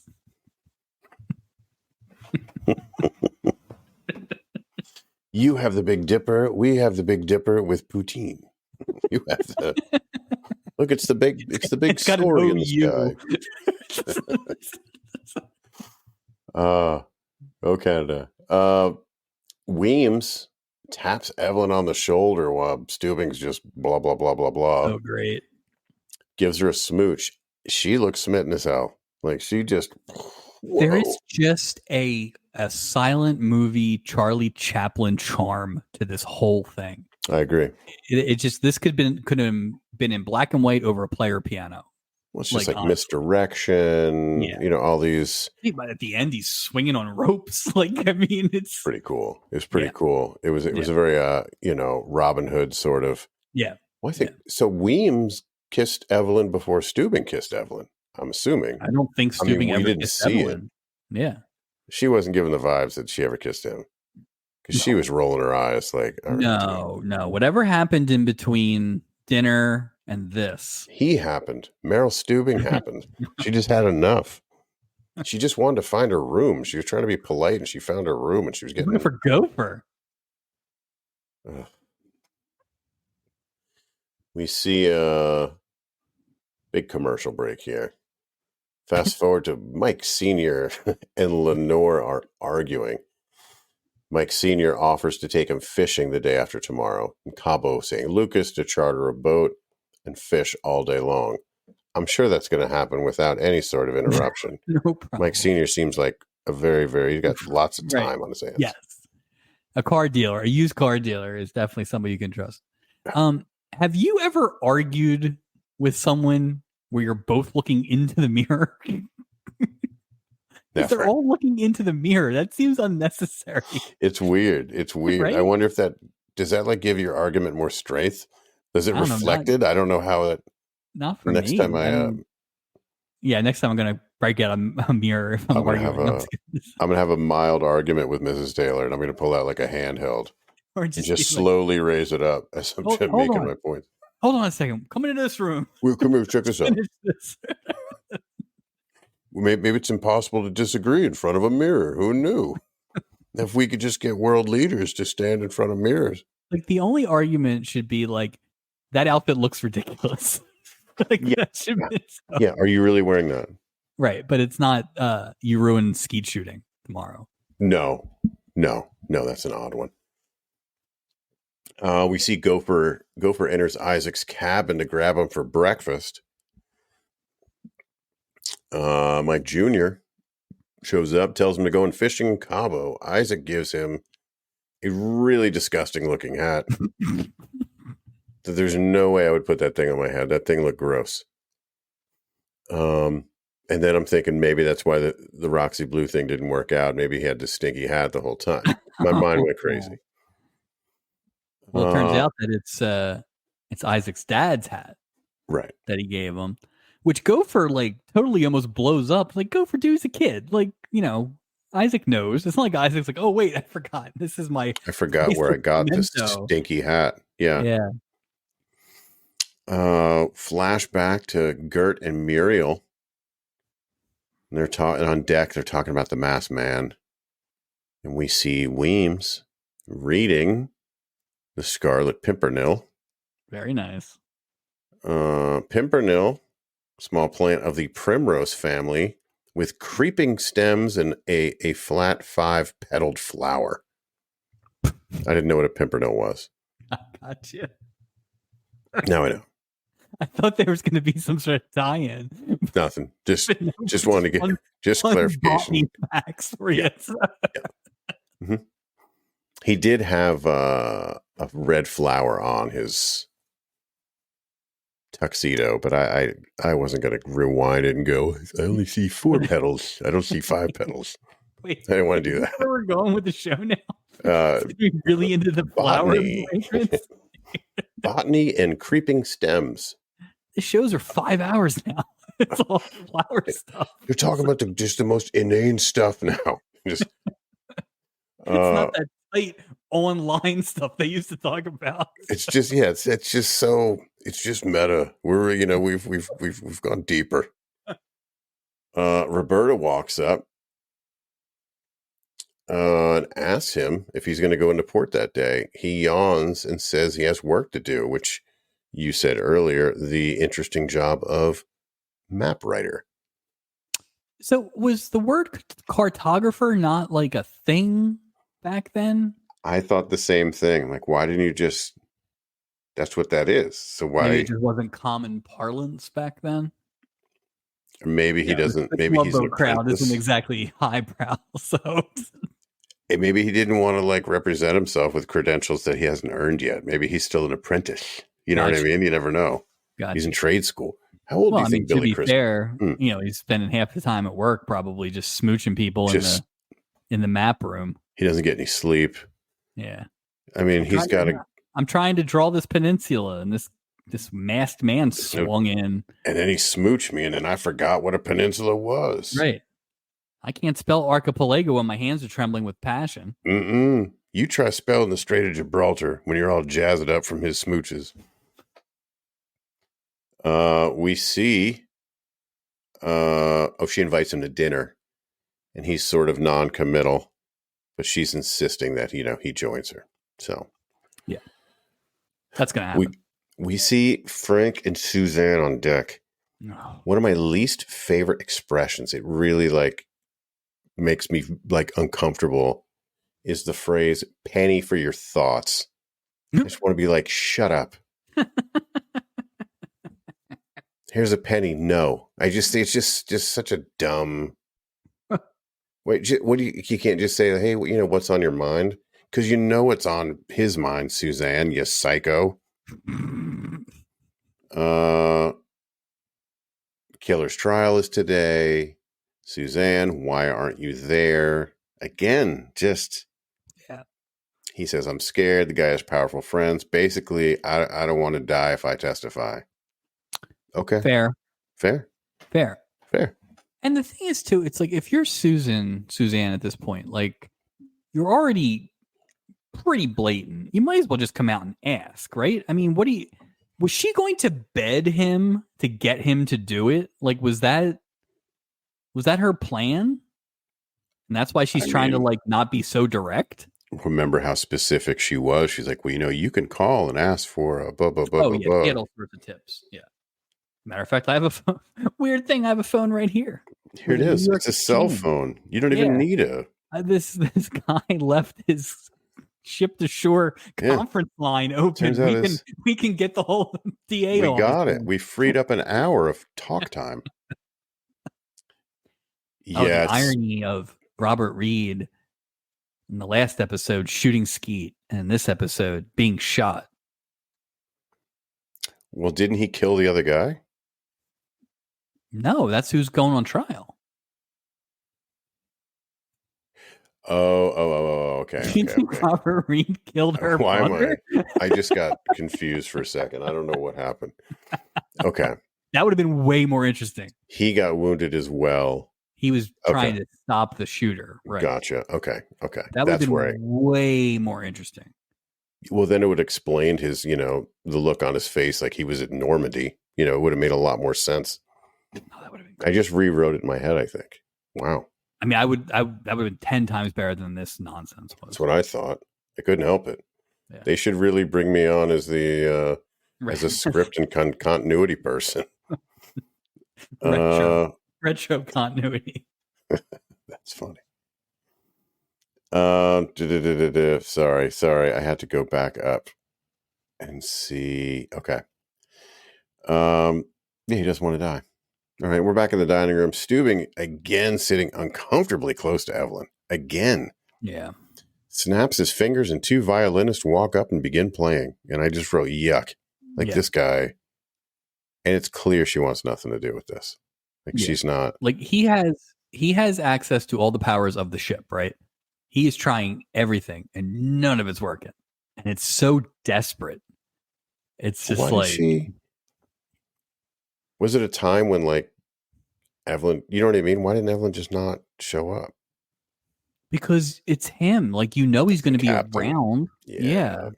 Maybe you're afraid that you're going to get thrown off the boat or something. I don't know. Keelhauled. Who knows? I mean, once again, though, it's what we always talk about with all these crew people. It's like, you're working. I'm here on vacation. Right.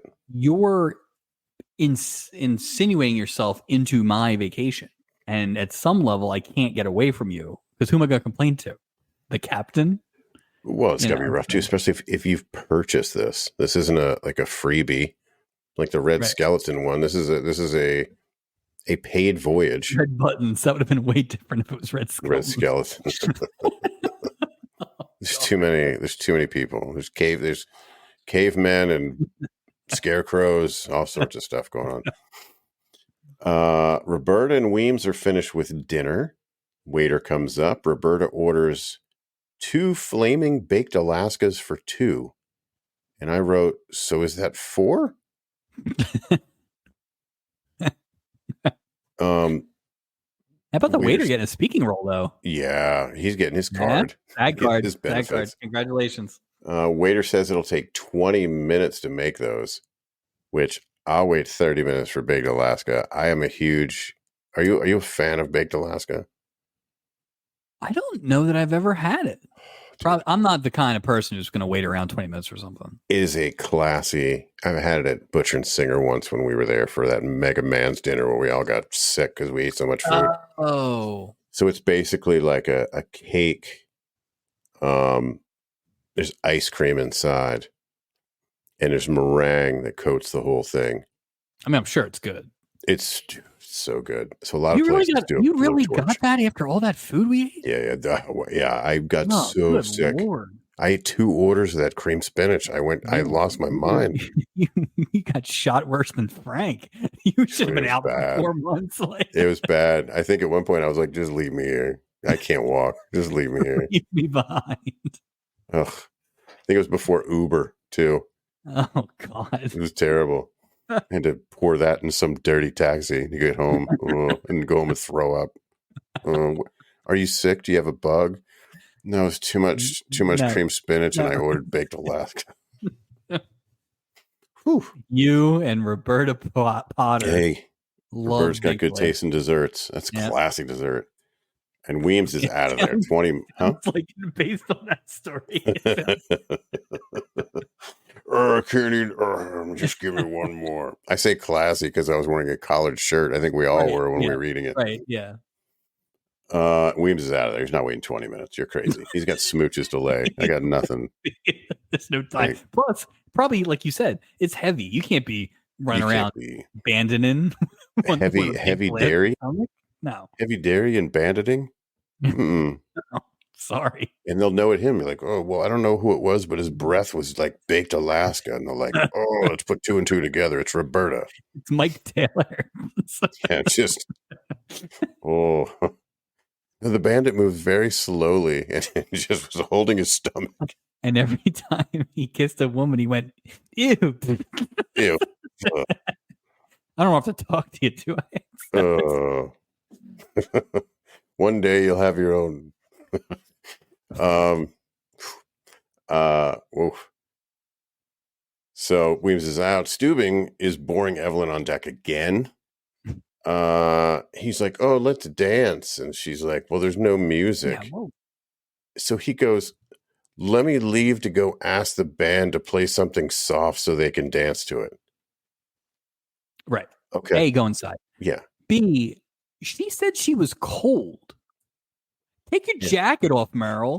You idiot. She goes, "I'm cold." He goes, "Okay, I'll be right back. Not with a jacket." I'm cold. Let's dance. No, that's not how it works. Like Unless he wanted her to warm herself up by the motion of dancing.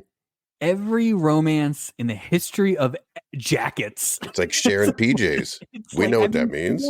Yeah. Just give her your jacket, dude. You at least get somewhere. Then guess what? When you walk her back, she's got your jacket. Idiot. Yeah. Like, come on.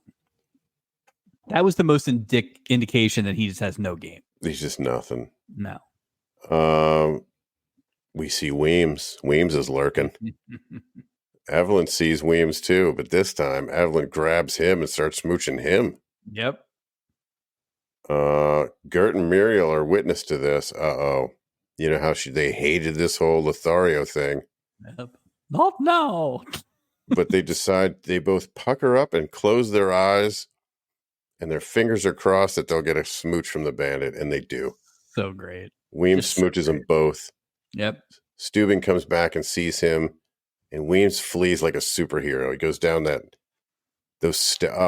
Evelyn is smitten and pretty much tells Steubing to bug off. So Steubing leans over the thing and he goes, "Who is that masked man?" And the two ladies are like, "What masked man? What?" So high comedy. Oh, they're great. Like, this is.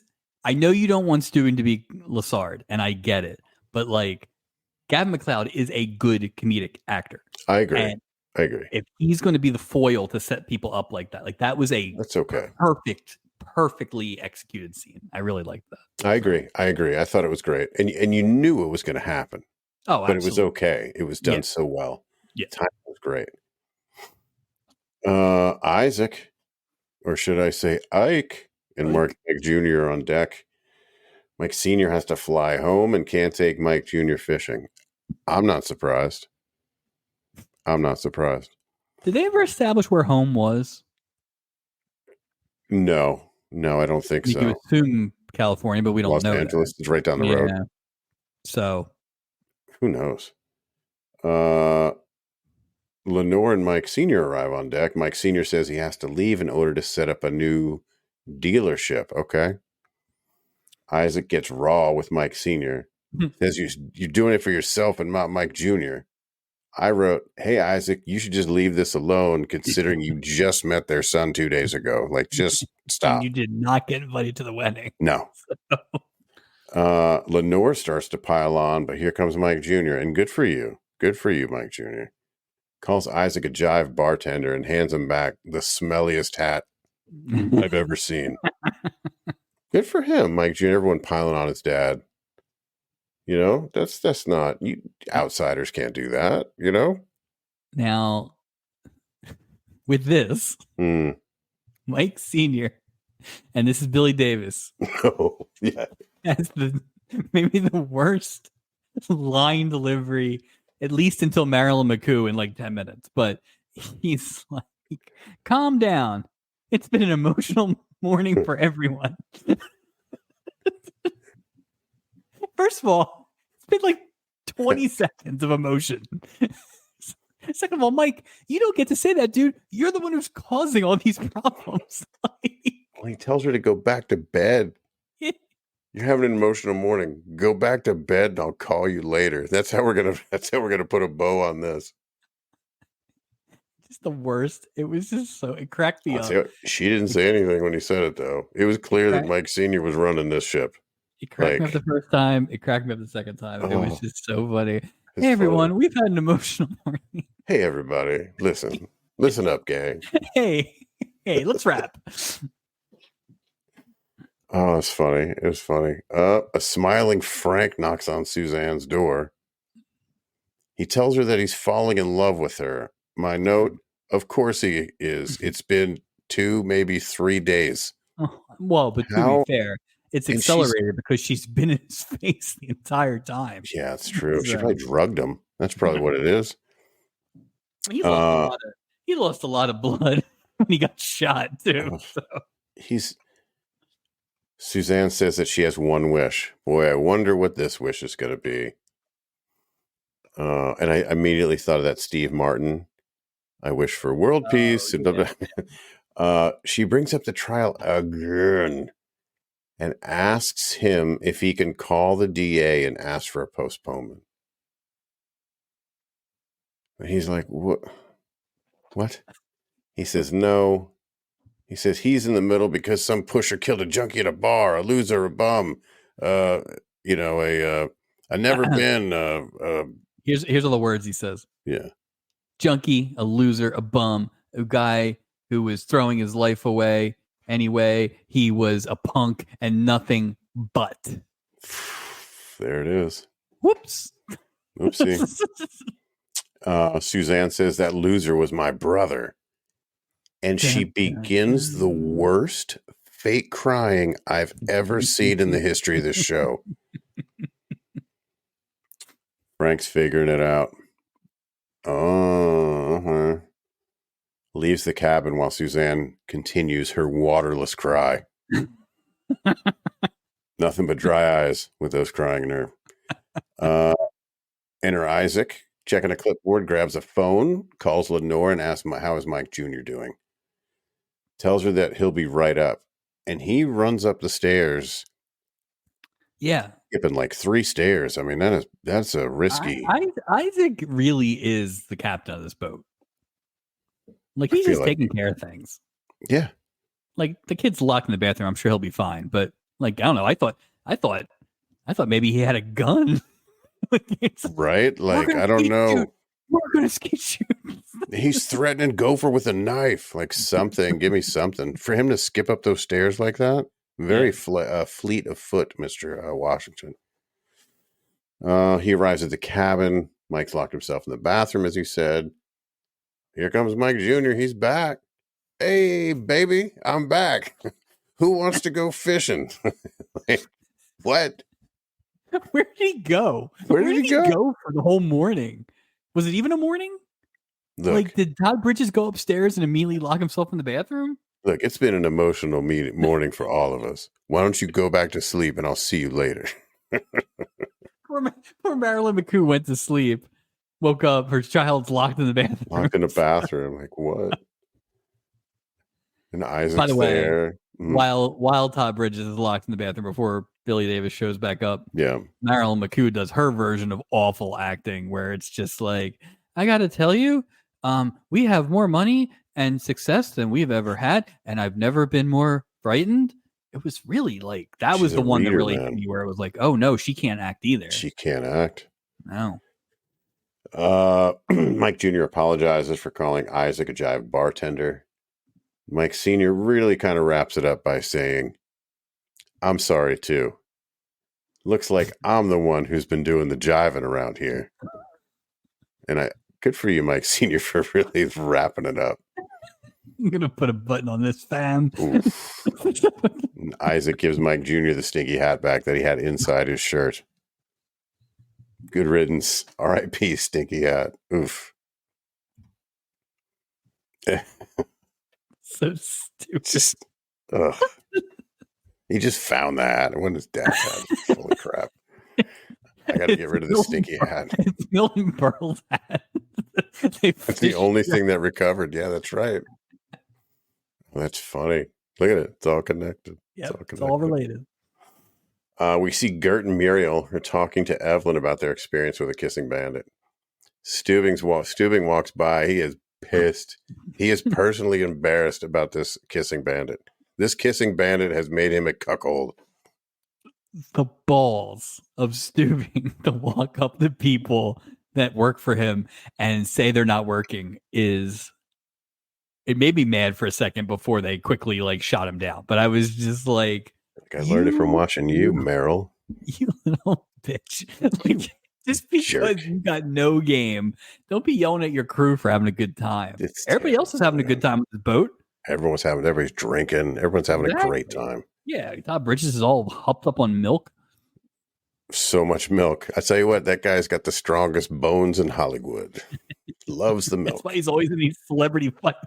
That's it. Wrestling, boxing, all of them. So Stubing's just pissed. He wants to trap the bandit by using Julie as bait. Have we not learned anything from Love Boat Project episode 29? And I don't want to be crass, but the pimping of Julie has no bounds. It did feel too soon. Like it ended up not being as bad, but it was just that thing where it was like, man, I could have used an episode where Julie wasn't, put in a spot. So it's like the next week. Yeah. You're like, yeah. I thought you told me you weren't going to treat me this way again. Julie, you're the only female cast member. That's right. And crew member, apparently. All right. Yeah. Frank is in his cabin smoking, where he should have been the whole time smoking. Suzanne knocks on his door, asks if they can talk. Frank says there's nothing to talk about. Good for you, Frank. She tells Frank about her brother and that he wasn't a junkie or a loser. More fake tears are happening at this point. There's nothing. Oh, this is the Emmy speech. She's going for it. Oh, she's laying it all out there. Yeah. Lay it out there, Tennille. She wanted that ergot. What is it? Sturgot? EGOT. Oh, right. This she wanted the Sturgot. If she gets the stubby, guess what? That's right. You're not getting the stubby. You're not going to get the first step of that decathlon. Yeah. Zero chance, Tennille. Better luck in season 4. Frank says he already called the DA. He realized he couldn't live with himself if that guy went free, and then asked Suzanne to leave him alone and to leave. Would have been great if he was like, and while I was on the phone with the DA, I got a restraining order against you. No kidding. Psychopath. No, don't come a step closer. Right. You are in the zone. This was too. That whole thing, and this is always your bit, but that was all too heavy for a Love Boat, right?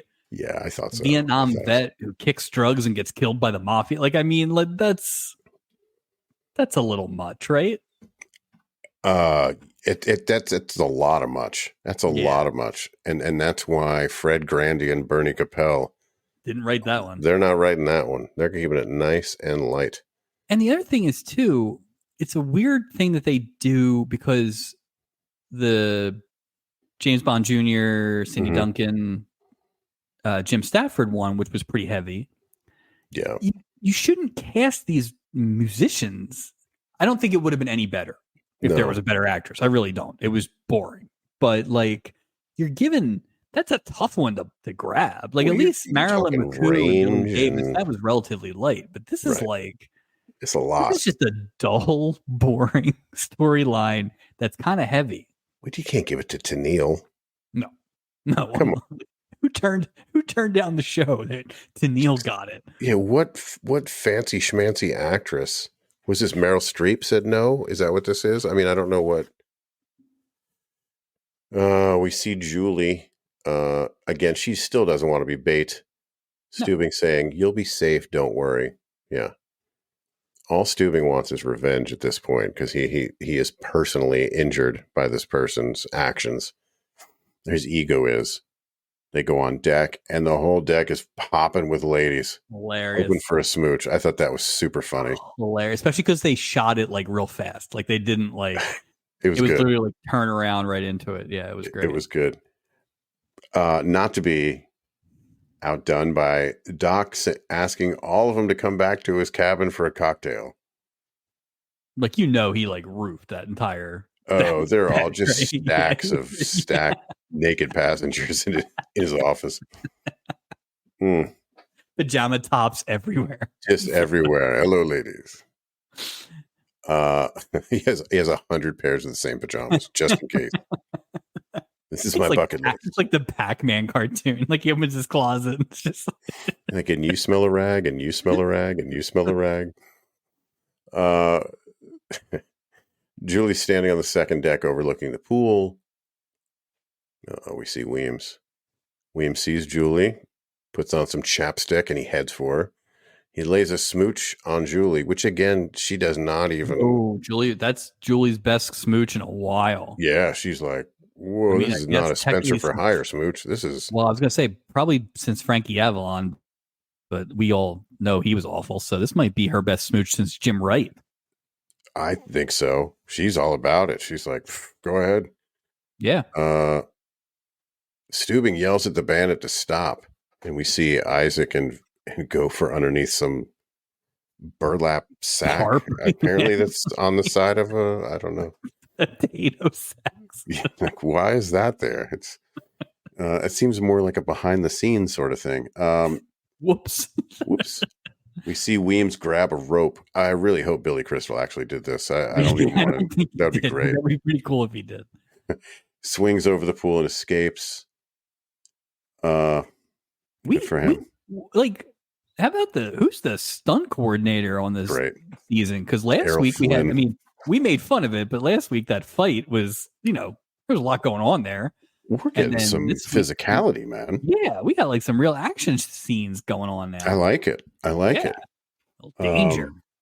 I love it. We see Doc and Suzanne on deck. More fake crying from Suzanne. She's telling Doc what she did to Frank and that she says she loves him. Yeah. Based on what? I don't know. He's already said, I'm falling in love with you. Yeah. She's like, I'm falling in love with you. Yeah. Number one, how the hell could he fall in love with her? But even if he did, you knew the whole time what you were doing. So it's all built on lies. It's more setup. It's more BS. She's just selling it. She's like, no. Don't tell him that I'm telling you this. I'm in love with him, but don't tell him. But especially after she already got what she wanted. Right. Well, no, she didn't because he still hasn't testified yet. But he's going to. That's what she's pulling the whole I'm in love because she's going to see this thing through. Gotcha. I mean, doing the Walter Perry. I'm going to turn myself in. As soon as apparently. Yeah. Enter Frank. Here's where things get a little odd. Here? Well, odder, if that's a thing. Basically, he tells her to shut up. And here's the weird part. He smooches her passionately on the cheek and on the chin. No lip-to-lip smooching. I'm not. Just thought it was a little odd. I know where you're going. Yeah, I don't want to. But is it possible that that's Captain Dragon being a little possessive? Maybe there were rules. Maybe. We'll see what happens at the end of the cruise when they have another opportunity to smooch. Maybe Robert Reed is like, oh, God, who even cares? No one's sticking with this. People are going to be tuning in for the exciting conclusion of American Girls where the other girl was. They're tuning it off. Perished in a flight. Or the Gilligan or the PTSD episode of Gilligan's Island, the escape. Yeah, I kind of want to watch that now to see what happened. I've never seen it. I saw the Harlem Globetrotter one where the Harlem Globetrotters came to the island and they played a basketball tournament against robots. Them both into one. So yeah, I don't remember. I would love to see the rescue. I've never. Yeah. Just to see how they did it. We need to have like a if we ever do a Patreon, we need to go That's back the perfect one. Like the two-part Gilligan's Island movie. Yeah. That's perfect. And I'm sure that's not the first like piece of film that we're going to come across in the course of this project that wouldn't be a bad like. Oh, there's a bunch I want to do. I want to do that Andy Griffith one where they dumped all the nuclear waste on his lawn. I want to do the Frank Sinatra one where he kills the mafia. Saturday night movie, Patreon. Hey. Yeah, that's what we need. That's what we need. More content. Yeah, more content. Yeah. Unless you guys can talk anyway, yeah. So, we see Roberta standing on the rail alone. Weems is approaching, full bandit getup, spins her to give her a smooch, but she sees that it's Roberta and runs away. And a real confidence boost for Roberta.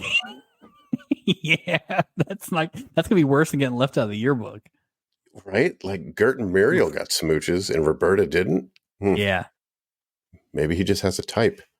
We see Weems and his not her, anyone but nobody named Roberta. We see Weems returning to his cabin. He's taken off his bandit costume, interrupted by a knocking Roberta. Tell her that he tells her that he tells her that he's working, and he throws on a bathrobe because that'll cover from head to toe a white tuxedo. Just saying. Roberta enters the cabin, tells Weems that the bandit took one look at her and ran away.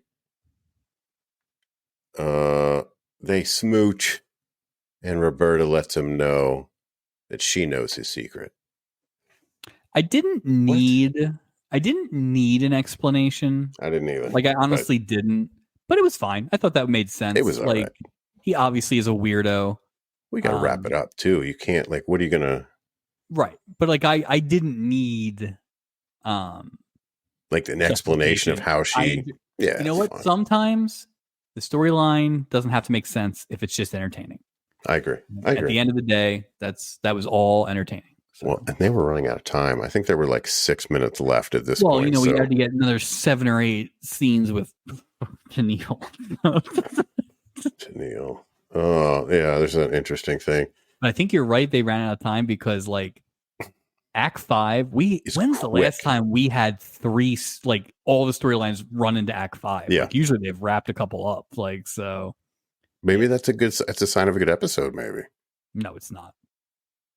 What if you have 3 at the end? Anything that happened in this episode, except for one thing, is not a good sign of a good episode. That's a good point too. I don't know what I was thinking. We see Mike Sr. He thanks Isaac for giving him the hardcore truth. Thank you. Frank and Suzanne, interestingly, are blocking everybody from leaving the ship. No one can leave. And then in another sign that Frank loves Suzanne, he gives her another passionate kiss on the cheek. I love you too, cheek kiss. It was egregious. I was just like, whoa. Oh, those kids are going to make it. Those kids, they love each other. Weems, Roberta leave together. Steubing finds the bandit's mask. Gopher holds it up against his face, and boom, don't do that around Evelyn, Gert, and Muriel. And they start chasing him. What an awesome way to end it. I actually really like that. I love the ending. I really like that ending. Was it a freeze frame too? No. What they've done the last few weeks is hit us with credits kind of over moving action at the end. But no, I really, that was a good way to end. That was a good way to end. And really, it moved too. Like it moved, but there was a lot going on. It did. So, totals and a recap. So the first time I watched it, I said to myself, this feels like what I think I thought a Love Boat episode was before we started doing this. 100%. I can see that. Silly. Yeah. People like music people, like, people playing against all that kind mystery, of little. Yeah. And it was just, a lot of stuff going on. Mm-hmm. The second watch, I think I realized that it's really one storyline. Isaac's doing some heavy lifting in that other storyline, but generally this is all about the Kissing Bandit. Yeah. And everything in the Kissing Bandit was good, and everything else was not the Kissing Bandit. So I totally agree. The Mike and Ike was not there's not a lot of meat on that bone as far as stories go. No, less than I really thought there was going to be, I didn't know where it was going to go, but I thought it was going to do more than it did. I thought it would do more. Yeah. And it wrapped up so quickly. I mean, he basically walked to the parking lot and came back. Like, not a lot. I can't go. I'm back. I can go. Do you still want to go? Like, go fishing? All right. So currently our best episode is episode 2. Which is James Coco and Jimmy Bayo despite Norman Fell's efforts or lack thereof. He tried. Worst episode is episode 4 last week, Creep Week. I don't think this replaces either. No. I think it's a solid swing. Yeah, but I don't think it's better than 2. No, I think it's a good indication that no matter how good one storyline is, you're not gonna be able to do the whole show. No, if it's only one. Can't do it. But I'll tell you this: there's gonna be a pile of stubby nominations from that storyline. This is a lot. There's a lot of stuff. A lot of stuff. Yeah, I agree. Memorable performances to be had in this episode. Absolutely. Yeah. And like I said, even the small stuff, all the characters in that storyline, even like I said, Steubing was really good in it for what it was. Like it was just really good. Like good job by Bernie Capel and Fred Grandy. Like I agree. Like really good. Well, it's funny because that's the important stuff to me. We can hit on all these big. They take big swings. They paint with a wide brush. But I think it's important when we look at it, and this is kind of how we've approached it. It's those little things that you may not notice, and maybe we're just more in tune with it after watching so many episodes in a row. Those little things are so important in the course of like a 45-minute episode. Oh, yeah. You know what I mean? It makes little continuity bits, these little tiny things that connect the two. It's just, it doesn't take a lot. Because when they're not there, it's glaring. It's just a free-for-all. Yeah, and it's just like the littlest things make the biggest differences with this. Completely. Captain of the Week. That is a really tough question for Captain of the Week. I've sort of gone back and forth with this, and I'm gonna have to land on Weems. Yeah. Just because of his overall performance. I tried not to give it to him. Yeah. But yeah. You kind of... ultimately, it's as good. It probably is as good a performance as we've seen since Bob Crane. I completely agree.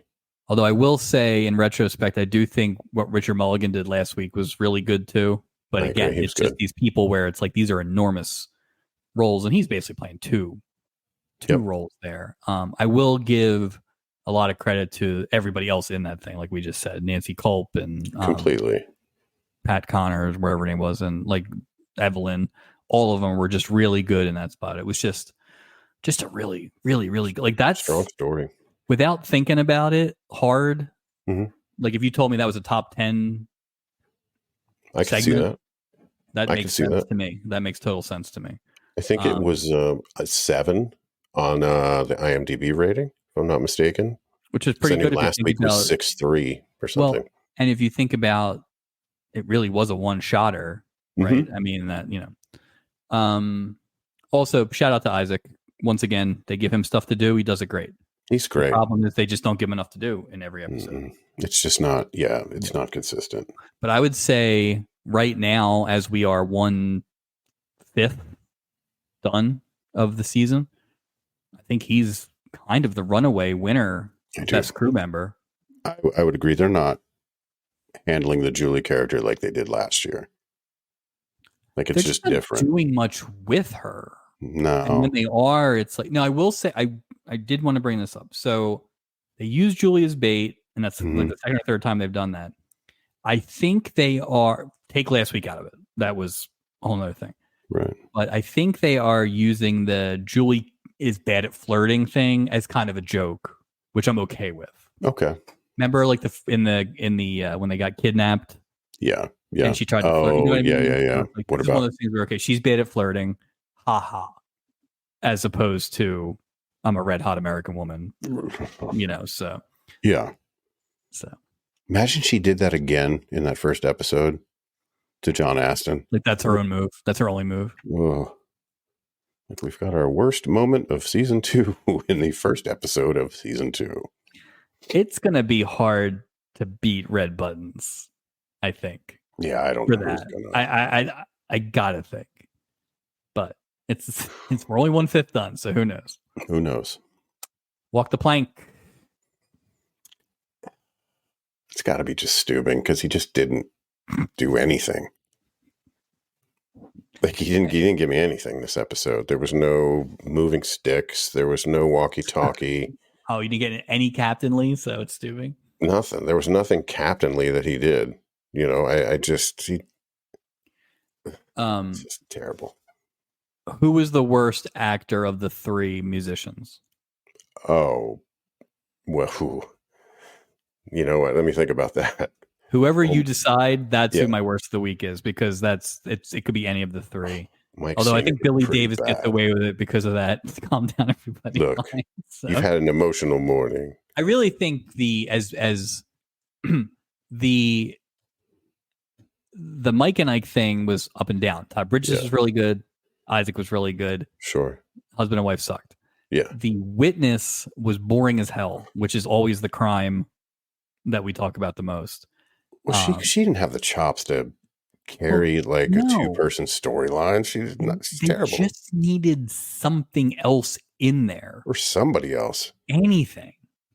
And to play Robert Reed is just kind of a dullard, which is what they were doing. But it was just like, that was. So I'm going to just say The Witness in general was not good. As I wrote in a note early on, I said this storyline is deader than Tennille's brother. Oof, so nice. He's not a loser. That junkie punk. They should have had Florence Henderson as the Tennille role. That would have made it interesting. Just because different. Yeah. I mean, literally. But she would have sang a song. Bring Swit back. Bring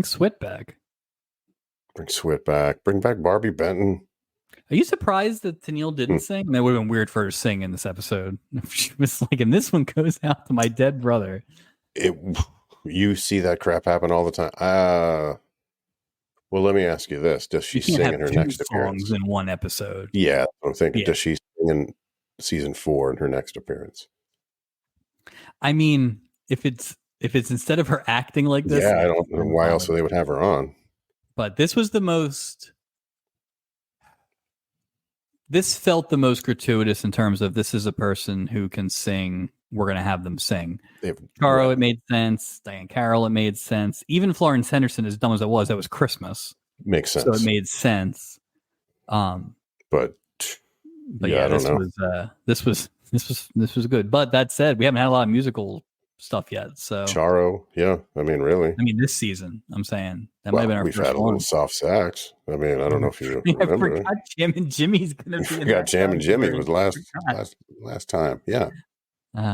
Anyway, that's a recap for this week. Let us talk. Let's check the old mailbag real quick. We have email, Mike. What?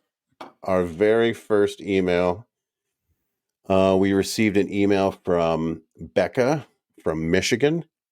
She says she enjoys our Steubing takedowns and the fact that we call out a very permissible attitude towards adultery, especially for husbands, which is something we do talk about about the comeuppance. And so also direct quote, "Thanks for all your work. If you keep on the current schedule, I should have almost 9 more years of listening fun." And that's why we do it. Yeah. That's a long time, 9 years. There we go.